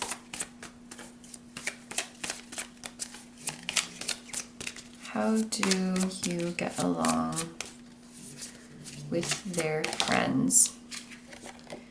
The Eight of Swords. Okay, it looks like you might be kind of shy around their friends. Maybe not all of them, but some of them. And I don't know why this came to my mind, but I think for some of you, it could have to do with their status. So your spouse might be friends with some people who are, for example, in the public eye, or I don't know, just like really successful people, or in some way you are shy around them, or you're very worried, not worried, maybe self-conscious, concerned about their perception of you. And honestly, it could quite literally just be because you love your spouse, and so your spouse's friends' opinion of you really matters. Like just naturally, I really, really want your friends to like me because I like you and I want to leave a good impression. Like for some of you, it could really just be as simple as that. That message about status came out super randomly, so that's probably a really specific one for someone watching this. But yeah, I think you could be nervous to meet their friends, and they might notice that you're kind of acting shy or acting different around them, and they'll probably pull you aside or talk to you after and tell you like, you know, you don't have to try so hard. You can just be yourself.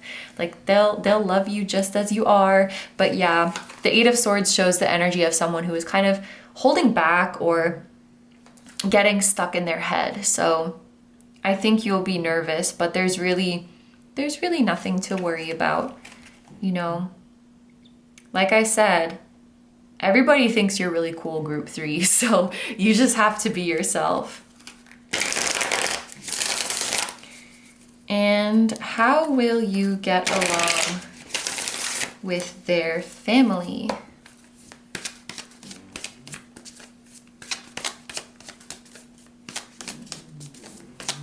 How will you get along with their family? We have the Two of Cups in reverse. I feel like you're also going to be nervous to meet their family, and they might have, I feel like it's one parent or one relative who is kind of closed off. This is kind of, I don't know, a challenging message, because there's this feeling of you really want their friends and family to like you, obviously. And I feel like you get along really well with their friends. But it seems like there's a family member who, they seem a little bit cold. And honestly, I don't think it's personal. No, I don't think it's personal. I think they're just like cold or closed off, because what I'm seeing is you obviously trying to like put your best foot forward and really show how much you care, and going out of your way to be extra nice to them and extra generous to them. And then it seems like they just don't appreciate that or don't give that same energy back to you, because the Two of Cups talks about reciprocity. And so in the reverse, it feels like this kind of not reciprocated energy. And I'm just seeing this situation where your spouse is like, oh, that's just how they are. You know, that's just their personality. They're just like that. They're not very expressive. But still, like, it's natural for you to want something back from them, like some kind of acknowledgement or some kind of appreciation. Yeah, and it seems like, well, it could be a sibling, but the first thing that came to my mind was like one parent, where it's like maybe there's one parent who's more nice and friendly and warm, and then one of them is kind of like closed off. Yeah, that's the vibe that I was getting with the Two of Cups. And at the end of the day, your relationship with your spouse and the fact that your spouse sees you like trying is the most important thing, or they see that you care. And I don't think it's your job to like go out of your way to flatter anyone or win anyone over. And if that's the way they are, that's the way they are.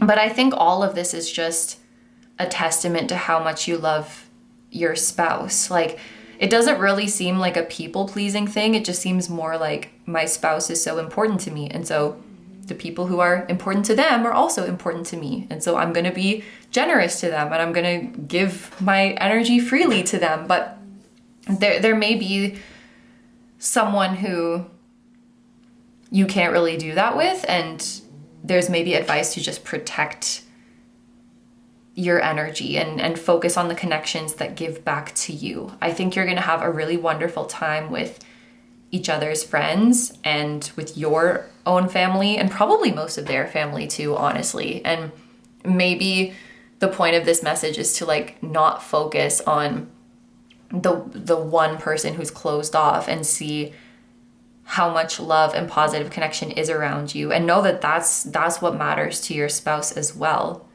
Like, that you're you, and you have that kind heart, and you have that giving energy. And yeah, we have the Hermit at the bottom of the deck as well. So this is something that I've been thinking about a lot for myself.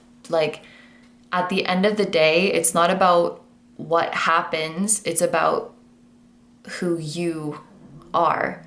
So, for example, I made the decision to reach out to someone recently, and it at the end of the day, it wasn't about whether or not they responded or how they responded. It was about I did that. Like, I said what I wanted to say. I took the action that I wanted to take. I honored the feeling that was inside of me. And so whatever happens outside of me is not my business. But I did what I was meant to do. I showed up how I wanted to show up. And I feel like that's what the Hermit is talking about, because the Hermit's all about you. It's all about your inner world. And at the end of the day, like, your spouse is in love with you for what's inside of you and how you show up in the world. And yeah, I definitely feel like a lot of your soul group is like here and in your life already. Your spouse, your friends, your family, your collaborators, they're all with you. Maybe you have a large soul group, because I'm remembering when I dropped a bunch of the cards and I was like, oh, it seems like you have a lot of friends. Maybe that was actually showing that you have a large soul group, and a lot of them are incarnate right now, and a lot of them are gonna find you in this lifetime or already have found you. But I think your future with your spouse involves being in happy union with a lot of your soul group. So I'm really happy to see that. And honestly, like, focus on that. That's the most important thing. So we are going to go into the extended now. We are going to see what made or what will make your spouse know that you are the one they want to marry. We're going to look into your spiritual connection and your past life connection. We're going to get a message from them for you at this exact point in your journey. And then we're also going to look at your intimacy together, both physical and emotional, which may include some 18 plus messages. So if that sounds good to you and you'd like to join me in the extended, it's going to be linked down below in the description as well as in the pinned comments. Like I mentioned before, there will be links to both like just this reading or even just this group, as well as links to the monthly memberships. So I will see you wherever you want to see me. If you are leaving the reading here, thank you so much for letting me do this reading for you. I hope you have a wonderful day or night whenever you're watching, and I wish you all the best. Please take good care of yourself, stay healthy. Don't forget to like, comment, and subscribe if you feel like doing that. If you enjoy my content and you'd like to find me elsewhere, I'm gonna have linked down below my tarot reading Instagram, my personal Instagram, the memberships where you can watch the extendeds that we do, extendeds of the readings that we do here on this channel. And you can also watch full-length exclusive readings, and my music channel, which includes the intro song of this video. That is an original song. I will also have my latest release linked down below. Thank you guys so much for supporting me, my channel, and anything I do. I really appreciate having you here, and I'm sending so much love to you, your spouse, your higher selves, everyone who appeared in this reading, their higher self, and your spirit guides, your spiritual team, and all of your loved ones, both here on earth and in the other realms. And I will see you guys in the next one. Bye bye. Hi number 4s. So if you guys chose the Cobalto Calcite and the Exchanging Gifts card, this is going to be your reading. I do want to mention that I had previously started filming your reading, and in all of the groups today I've been taking reversals with the tarot, so I was doing the same for you, but it just felt really weird. Like, I don't know, it wasn't really making sense to me. The reversals just like didn't feel right, and so eventually I was like, I don't think we're gonna do this for group 4, and I felt like I wanted to start over. This is editing KINO, and I literally remembered the no reversals thing for like 2 cards, and then I started reading reversals again. So yeah, please bear with me as we figure out the card orientations. So like I mentioned in the intro, if you are looking for a reading that is mainly focused on who your future spouse is and what their traits are, then I'll have a playlist linked down below with some of the future spouse readings that we've done in the past here on this channel. But the reading we're doing today is mainly going to focus on your married life together. So once you're actually married and living together, what is your relationship like? What do you do together? What's your dynamic with each other? How do you treat each other? All that kind of stuff. So we're gonna start off by seeing your first impression of them versus how you'll see them once you're married, and vice versa, their first impression of you versus how they'll see you when you're married. We are gonna look at your day-to-day life together, your dates, and also how you spend special occasions. So we're sort of going in order from the most casual part of your life together to the most like special once in a while part of your life together. Then we're gonna see how they'll get along with your friends, how they'll get along with your family, how you'll get along with their friends, and how you'll get along with their family. We're also gonna do an extended today where we see what is the thing that makes them want to marry you, or what is the moment they knew that you're the one they wanna marry. We will look into your spiritual connection and your past life connections to them. We're gonna get a message from your spouse for you at this exact point in your journey, what they would say to you right now. And then I put this at the end, so if it's not your thing, you can skip it. But we are gonna look at your intimacy together, which includes both your physical and emotional intimacy. And that will most likely include some 18 plus themed messages. But that's gonna be the reading that we have today. For the extended, there is the option of a one-time purchase, so just this reading. And there's also the option of a membership, which gives you access to all of the extendeds every month. If you are considering the membership option, I just ask that you carefully read the description of each membership level so you know exactly what you're getting. But I'm very grateful to everybody who considers that option. And I'm very grateful to everyone who is here watching this right now. Thank you so much for being here. And without further ado, let's get into it. My group number 4 is we are going to be taking upright cards for you. And the first thing we're gonna see is your first impression of your future spouse. What is your first impression of them? We have the 6 of Wands. Okay, you are gonna be crushing hard on this person from the start. There is something about them that you find to be very cool or very impressive or very aspirational. This person could be conventionally attractive, or they could be very popular. They could be someone who is quite successful, very established in their field. They could be someone who is well known. They could be a little bit in the public eye or a lot in the public eye. That is something that comes up with the 6 of Wands. At the very least, I would say that they're very well respected and well admired, and that includes by you. Sometimes I do also see with the 6 of Wands a feeling that someone is out of your league. So when you first meet them, you could be feeling that way.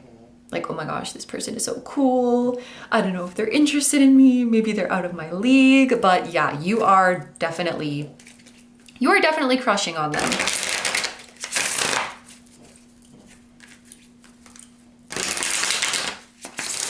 And how are you going to see them once you are married and living together? We have the 4 of Swords. Okay, that's actually very nice after the 6 of Wands. So those feelings are definitely going to calm down because, you know, a crush is exciting and admiring someone is exciting and having butterflies is exciting, but it's not sustainable for the nervous system. 555, as I said that.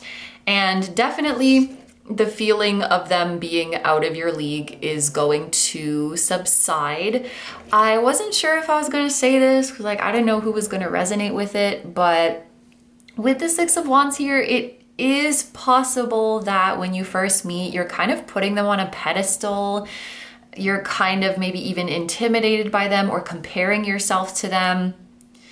But needless to say that once you are together, all of that is going to calm down.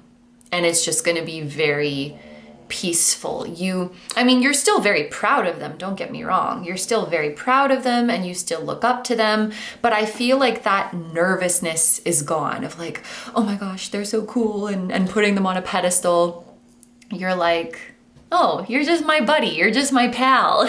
Like, that's the vibe that you're going to move into, which I think is a very natural progression and very healthy. And it shows also that you'll reach a place where you're able to see them as your equal, because they are.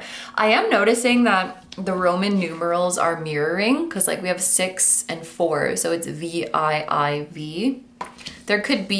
You could notice mirroring that happens between you and them.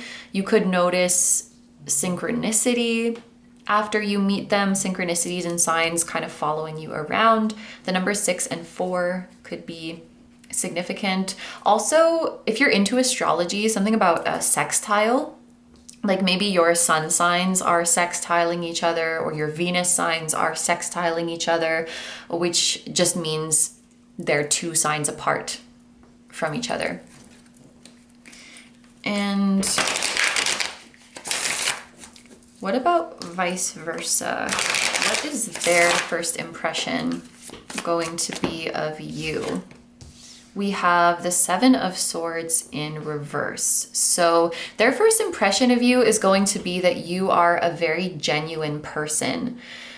And that is interesting to note, because this is obviously someone who has a lot of admirers, and it seemed like they could be someone who is successful, who has a certain level of status, who has a certain level of visibility. And so they might encounter people with, you know, kind of sneaky intentions, or just not super genuine intentions, but they see you as someone who is incredibly genuine, down to earth. They will get the sense that you are being your true self when you first meet, that you're being like no filter, no mask, and they really appreciate that. It's like they're used to people approaching them with a certain level of formality, or with a certain level of, it just makes them feel distant, you know? It's like you approach them like you're already friends. You approach them with this sincerity, and it's really heartwarming to them. If this is someone who, I mean, maybe you don't know this yet, but you could follow each other or see each other on social media or online before you meet in person, because another thing that I was picking up with the 7 of Swords is that they think you are very different in person than you. Did you hear the Yumi fart? They think that you're very different in person than you are on social media, in a good way. So for example, maybe they think you are like, you're so much more beautiful in person than what they saw on social media, because in person they can actually feel your energy, and they see like the aura about you, and they see the way you move, and they see the way you smile, and you know, the human standing in front of them is so beautiful, like more beautiful than they could have ever imagined from just looking at pictures. Maybe this is even someone who's heard about you before you meet, and they've heard a lot of lovely things about you.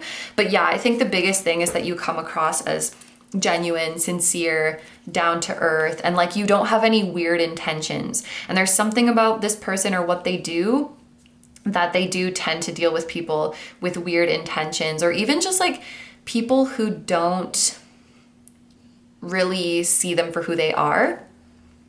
And the way you're interacting with them just makes them feel very seen and very appreciated in a way that's like not super common for them.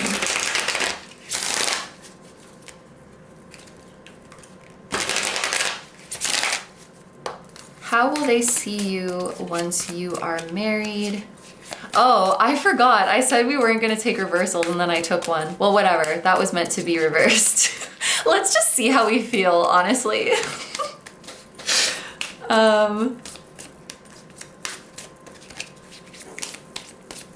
Yumi. Pum pum pagu.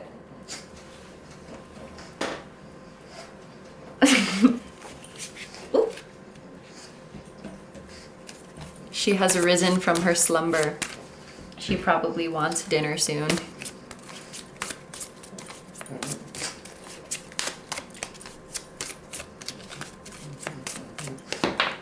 Ooh, we have the star.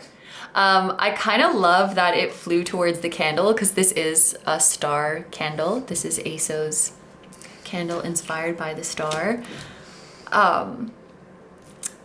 There's a strong Aquarius energy here, by the way. I don't know if you have Aquarius placements, but I feel like you're just a dream come true to this person. You are the person that they dreamed of before they even knew who you were. It's like they always dreamed of being with someone like you, with someone who has your personality, with someone who has your gifts and talents, maybe even with someone who looks like you. I feel like you're definitely this person's type. I just heard something like, does a person this beautiful even exist? Like, what is this? Like, are you real? This feels very like pinch me. I can't believe you're real. And so even like long after you're married and living together, it's almost like Yumi, you're doing a lot. You're doing a lot. It's like, yes, you've calmed down with each other, but also like, I can't believe you're a real person, and also that I get to be with you. I feel like you're everything they could have asked for in a partner and more. And there's also this feeling with the star of like, you never cease to amaze me. Just when I think I've learned all of the amazing and surprising things about you, just when I thought I knew about all your talents, just when I thought I knew about all of your brilliance, you surprise me with something else. I also feel like you and your spouse could have a very like weird sense of humor or kind of an unconventional worldview or an unconventional relationship to spirituality. And that may strengthen your bond because you like match each other's freak in that sense. Like, my weird understands your weird. We speak the same language.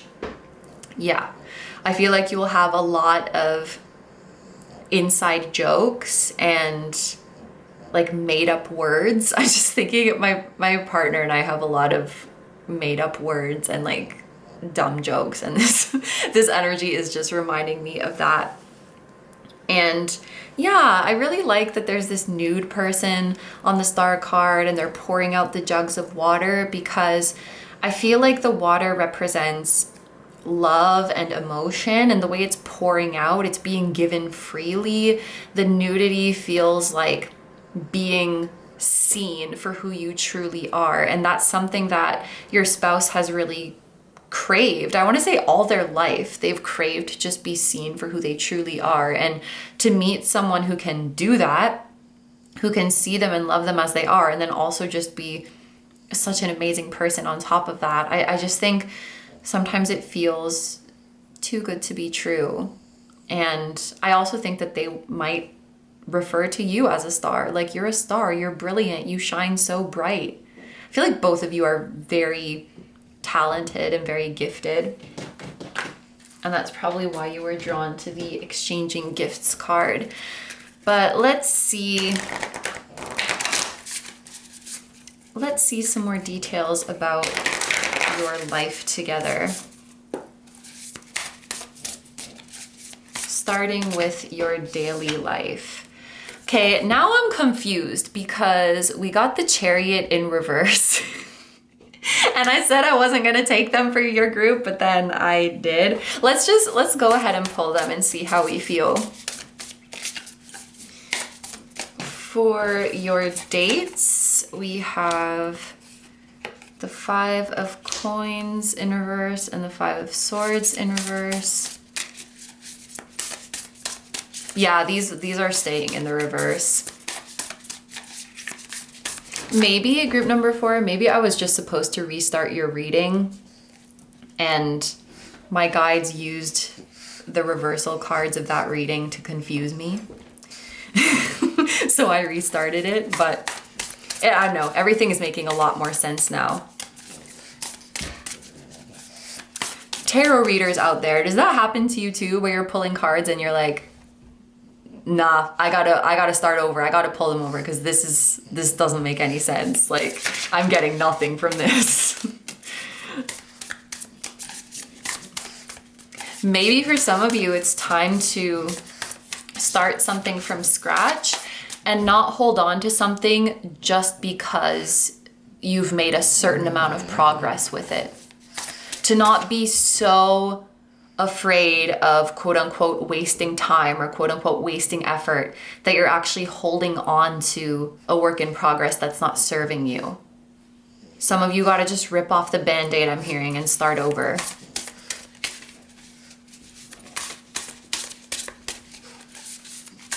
Yumi has now crawled into my lap.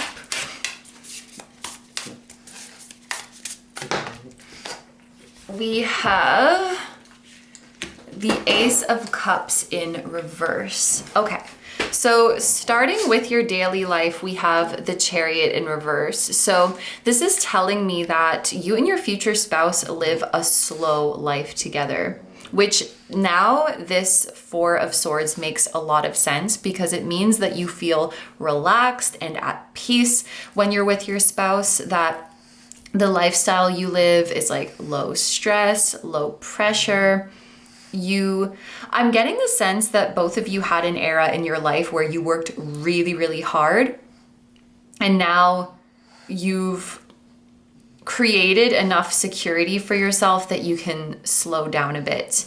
You may live in a more remote area. You may live near nature. Yeah, this feels like a very flow-based way of living. Like you wake up with the sun and you do whatever you feel called to do that day. There's a sense of freedom. There's no urgency.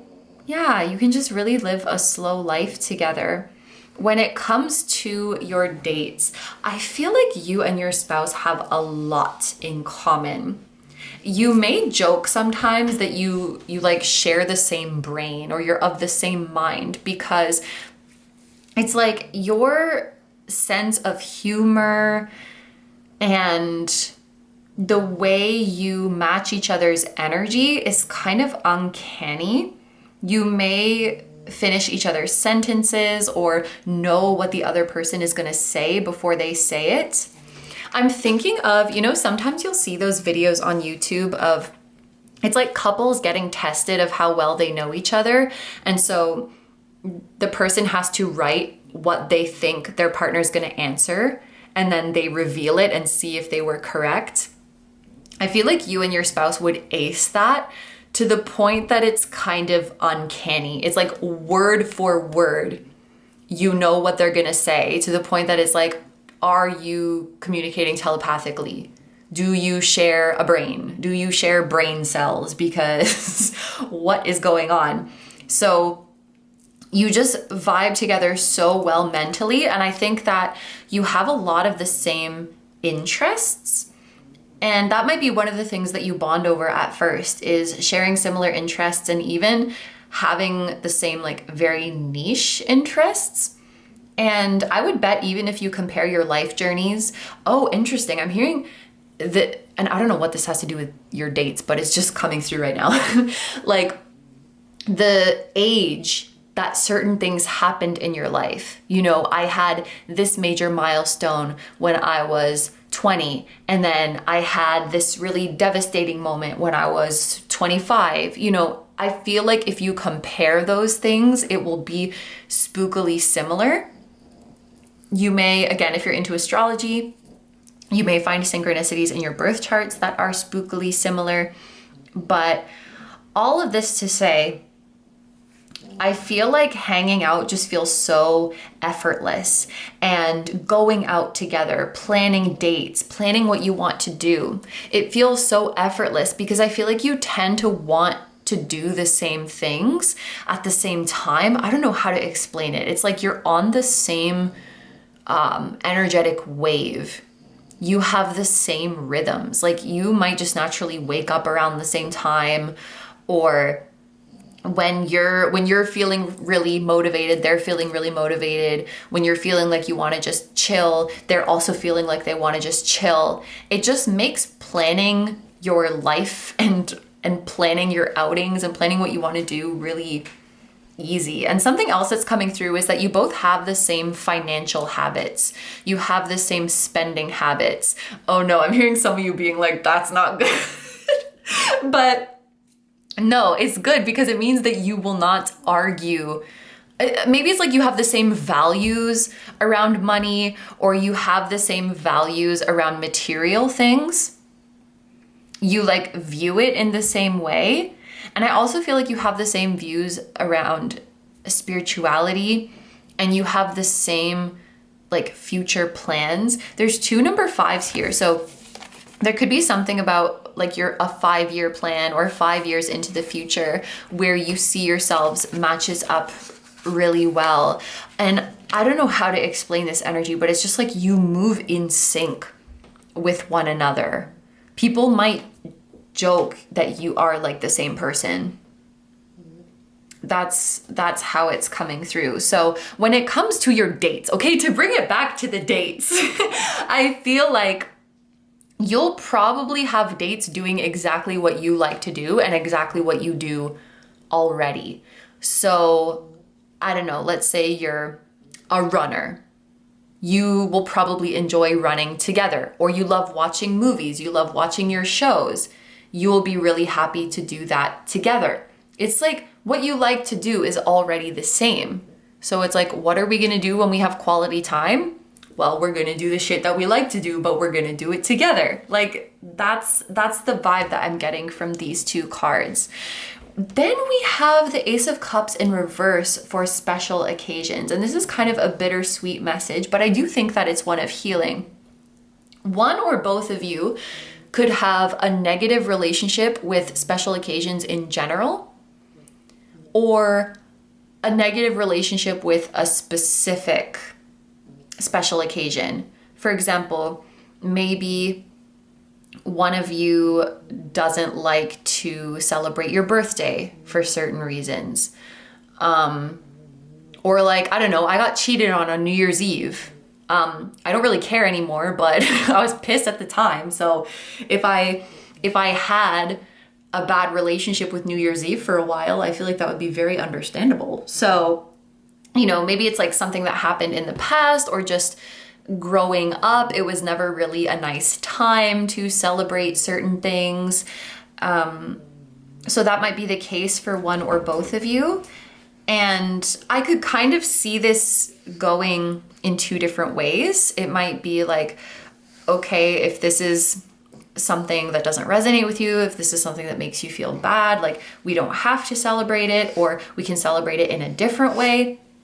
Or we could actually see you or your spouse or both of you repairing that relationship and that turning into a happy day again. So, you know, being able to celebrate birthdays happily again, being able to celebrate Christmases happily again, or being able to celebrate anniversaries or Valentine's Day or whatever it is. Like maybe someone got dumped on Valentine's Day and now that day is just like really, it leaves a bad taste in their mouth. And then this relationship is helping them heal that and turn it into a happy day again. This is a vibe that I'm getting with the Ace of Cups in reverse. So now we are moving on to messages about your friends and family. So how are they going to get along with your friends?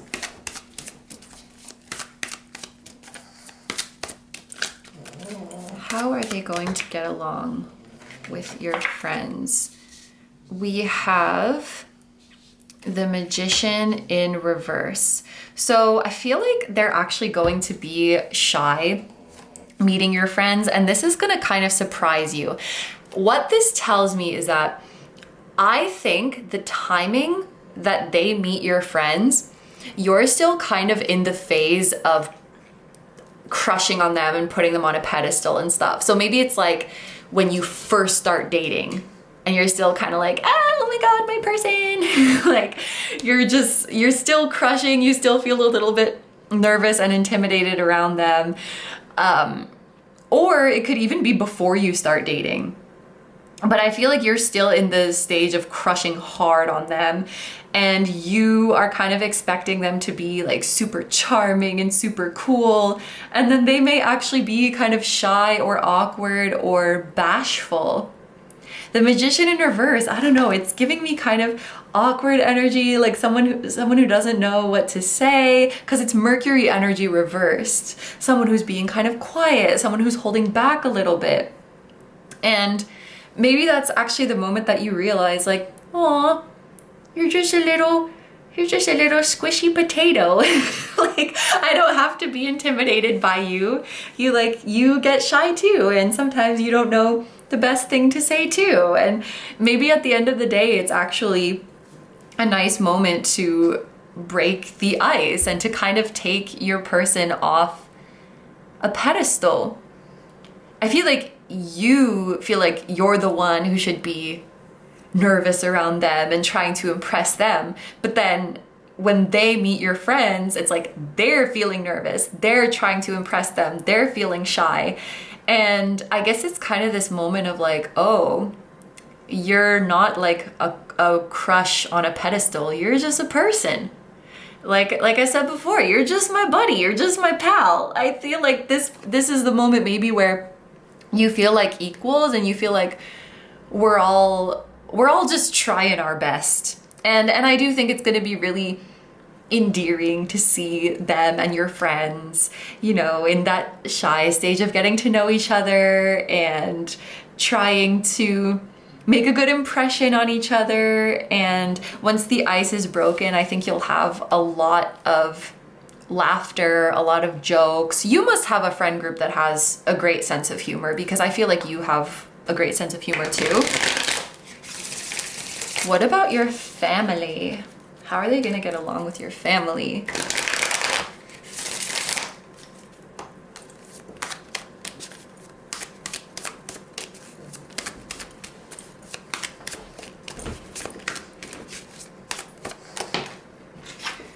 We have the Five of Pentacles. Is there like physical distance between you and your family? Because the Five of Pentacles can indicate feelings of missing someone. I would say that either you may live far away from your family at the time that you're watching this, or in the future, you may move far away from your family or far away from your hometown in order to be with your spouse, because the Five of Pentacles does give a feeling that you are not able to see each other as much as you would like. And there is a feeling of missing each other. Yeah, like they wish that you and your spouse could be more present in their life.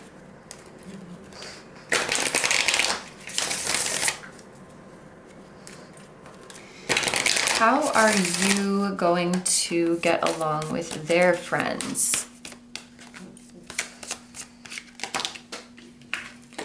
We have the Fool in reverse. Okay, you're actually going to do a much, I want to say do a much better job, but I feel like you're actually going to be a lot more confident meeting their friends than they are going to be meeting yours. And again, I feel like this is going to surprise you, because it's like you're seeing them as someone who's like so cool and charming and put together, and then they're really shy when they meet your friends.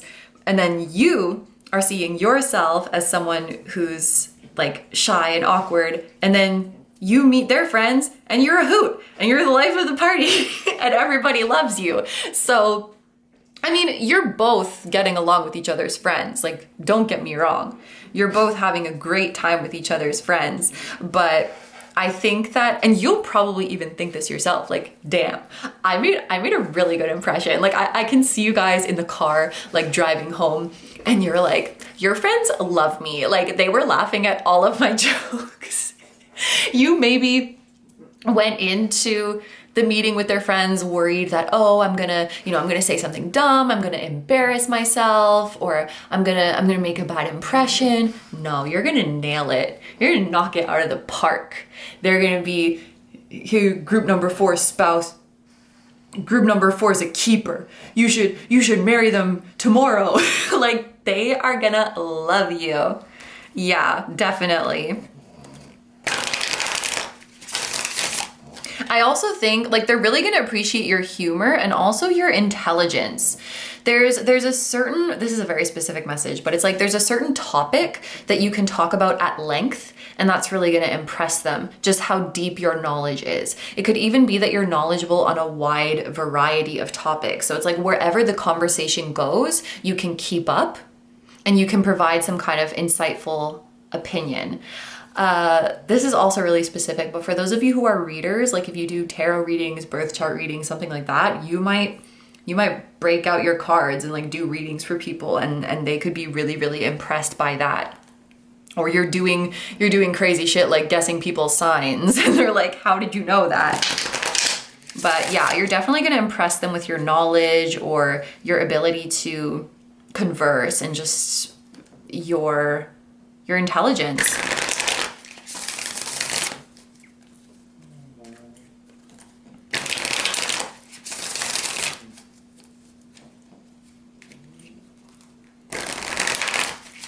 I also heard, like, I don't know what I was so worried about. I can feel the nerves and the worries just draining from your body because, you know, there's like tension when you first meet. It's like you're so worried about impressing them or like how you measure up to them. And it's all like ego stuff, right? But then the more you get to know them, all those worries just drain away. And you're like, oh, this is just my buddy. Yeah, it's really nice. By the way, I feel like I keep repeating words like buddy and pal, so those words could be, my whiteness is really coming out there. But yeah, those words could be significant.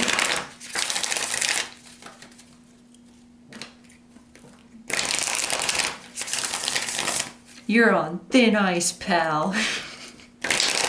Anyway. How do you get along with their family?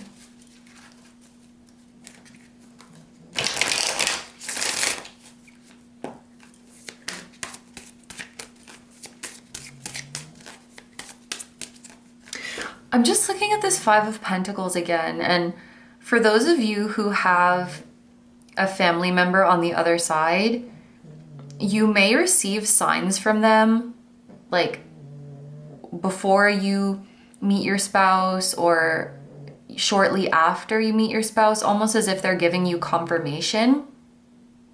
Some of you might even feel like you wish that you could have introduced your spouse to them. You have a sense of, oh, this relative would have loved them so much. I wish they could have met.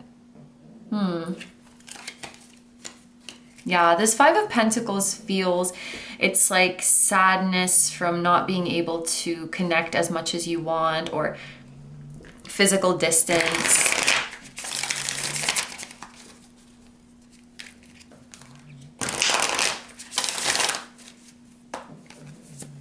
Whoop. Okay, this card is coming out. We have the Wheel of Fortune in reverse for how, okay, again, there's this recurring theme of I don't know what I was worried about. There's something coming through, like you could be, okay, it's either you're different from your spouse's previous relationships, or something about your relationship could just be unconventional in 3D terms. So I feel like on a mental, emotional, and spiritual level, you are very, very similar, but there could be something about your human avatars, if you will, like your 3D vessels, that there's a big gap between them or something that is unconventional. So for example, maybe there is a significant age gap between the two of you, and then you're worried how their family is going to perceive that. Maybe you are from different cultures and you're worried how they're going to perceive that. Maybe you are in a same-sex relationship and your spouse in the past had dated the opposite sex. So again, you're worried. But this feels like some unease around being not what the family expected, and then realizing that there's nothing to worry about. And again, there's this feeling of being received and accepted and loved because of your essence beyond the physical vessel. You know, your person, I mean, don't get me wrong, your person finds you to be extremely physically attractive and desirable, like exactly their type, but they fall in love with your soul. They fall in love with your shared brain cells. They fall in love with your intellectual connection and how you move in sync. They fall in love with your essence. They're friends. They're impressed by your mind. They're impressed by your insights. It's like you're being reminded again and again that the 3D physical realm stuff at the end of the day is irrelevant in the presence of divine love. Is irrelevant. And even, let's say, even if their family did have some kind of biases or prejudices about 3D physical realm stuff, they're going to see past it because of your beautiful soul and because of the divinity of your connection and because of how happy they see your spouse is. I will repeat, none of that stuff matters in the face of divine love. And there's, I don't know what it is, but there's a reason for the differences in your 3D vessels. Maybe your souls can discuss that, but it may sometimes feel like a barrier, but at the end of the day, it's a blessing. And what's important is everything beyond that, though. Yeah, I think that's everything that I want to say for your reading. I apologize for the confusion regarding the reversals. I thought the message was we're not doing reversals, but apparently the message was just start the reading over, babes. Like, you're not cooking, start over. So yeah, thank you for your patience as we felt our way through this reading, and I hope it resonated. And we're gonna move into the extended now. We're gonna see what makes them want to marry you, or what's the moment that they knew you were the one they wanted to marry. We're gonna take a look at your spiritual connection and your past life connections. A message from your spouse for you at this exact point in your journey, what they would say to you right now. And we're gonna look at your intimacy, including your physical and emotional intimacy, which may include some spicy messages. So if that sounds good to you and you'd like to join me in the extended, it's gonna be linked down below. Like I mentioned before, there's the option to purchase just this one reading, even just this one group, or the monthly membership, which gives you access to all the extendeds. But both of those are gonna be linked down below, and I will meet you wherever you want to meet me. If you're going to leave the reading here, I want to say thank you so much for letting me do this reading for you. I hope you have a wonderful day or night whenever you're watching, and I wish you all the best. Please take good care of yourself, stay healthy. Don't forget to like, comment, and subscribe if you feel like doing that. If you enjoy my content and you'd like to find me elsewhere, I'm going to have a link down below. My tarot reading Instagram, my personal Instagram, the memberships where you can see the extendeds that we do on this channel. You can also see exclusive full-length readings, and I will link my music channel, which includes the intro song of this video that is an original song. I'll also have my latest release linked down below. Thank you guys so, so much for supporting me, my channel, and anything I do. I really appreciate having you here, and I'm sending so much love to you, your spouse, your higher selves, your spirit guides, your spiritual teams, and all of your loved ones, both here on earth and in the other realms. And I will see you guys in the next one. Bye bye!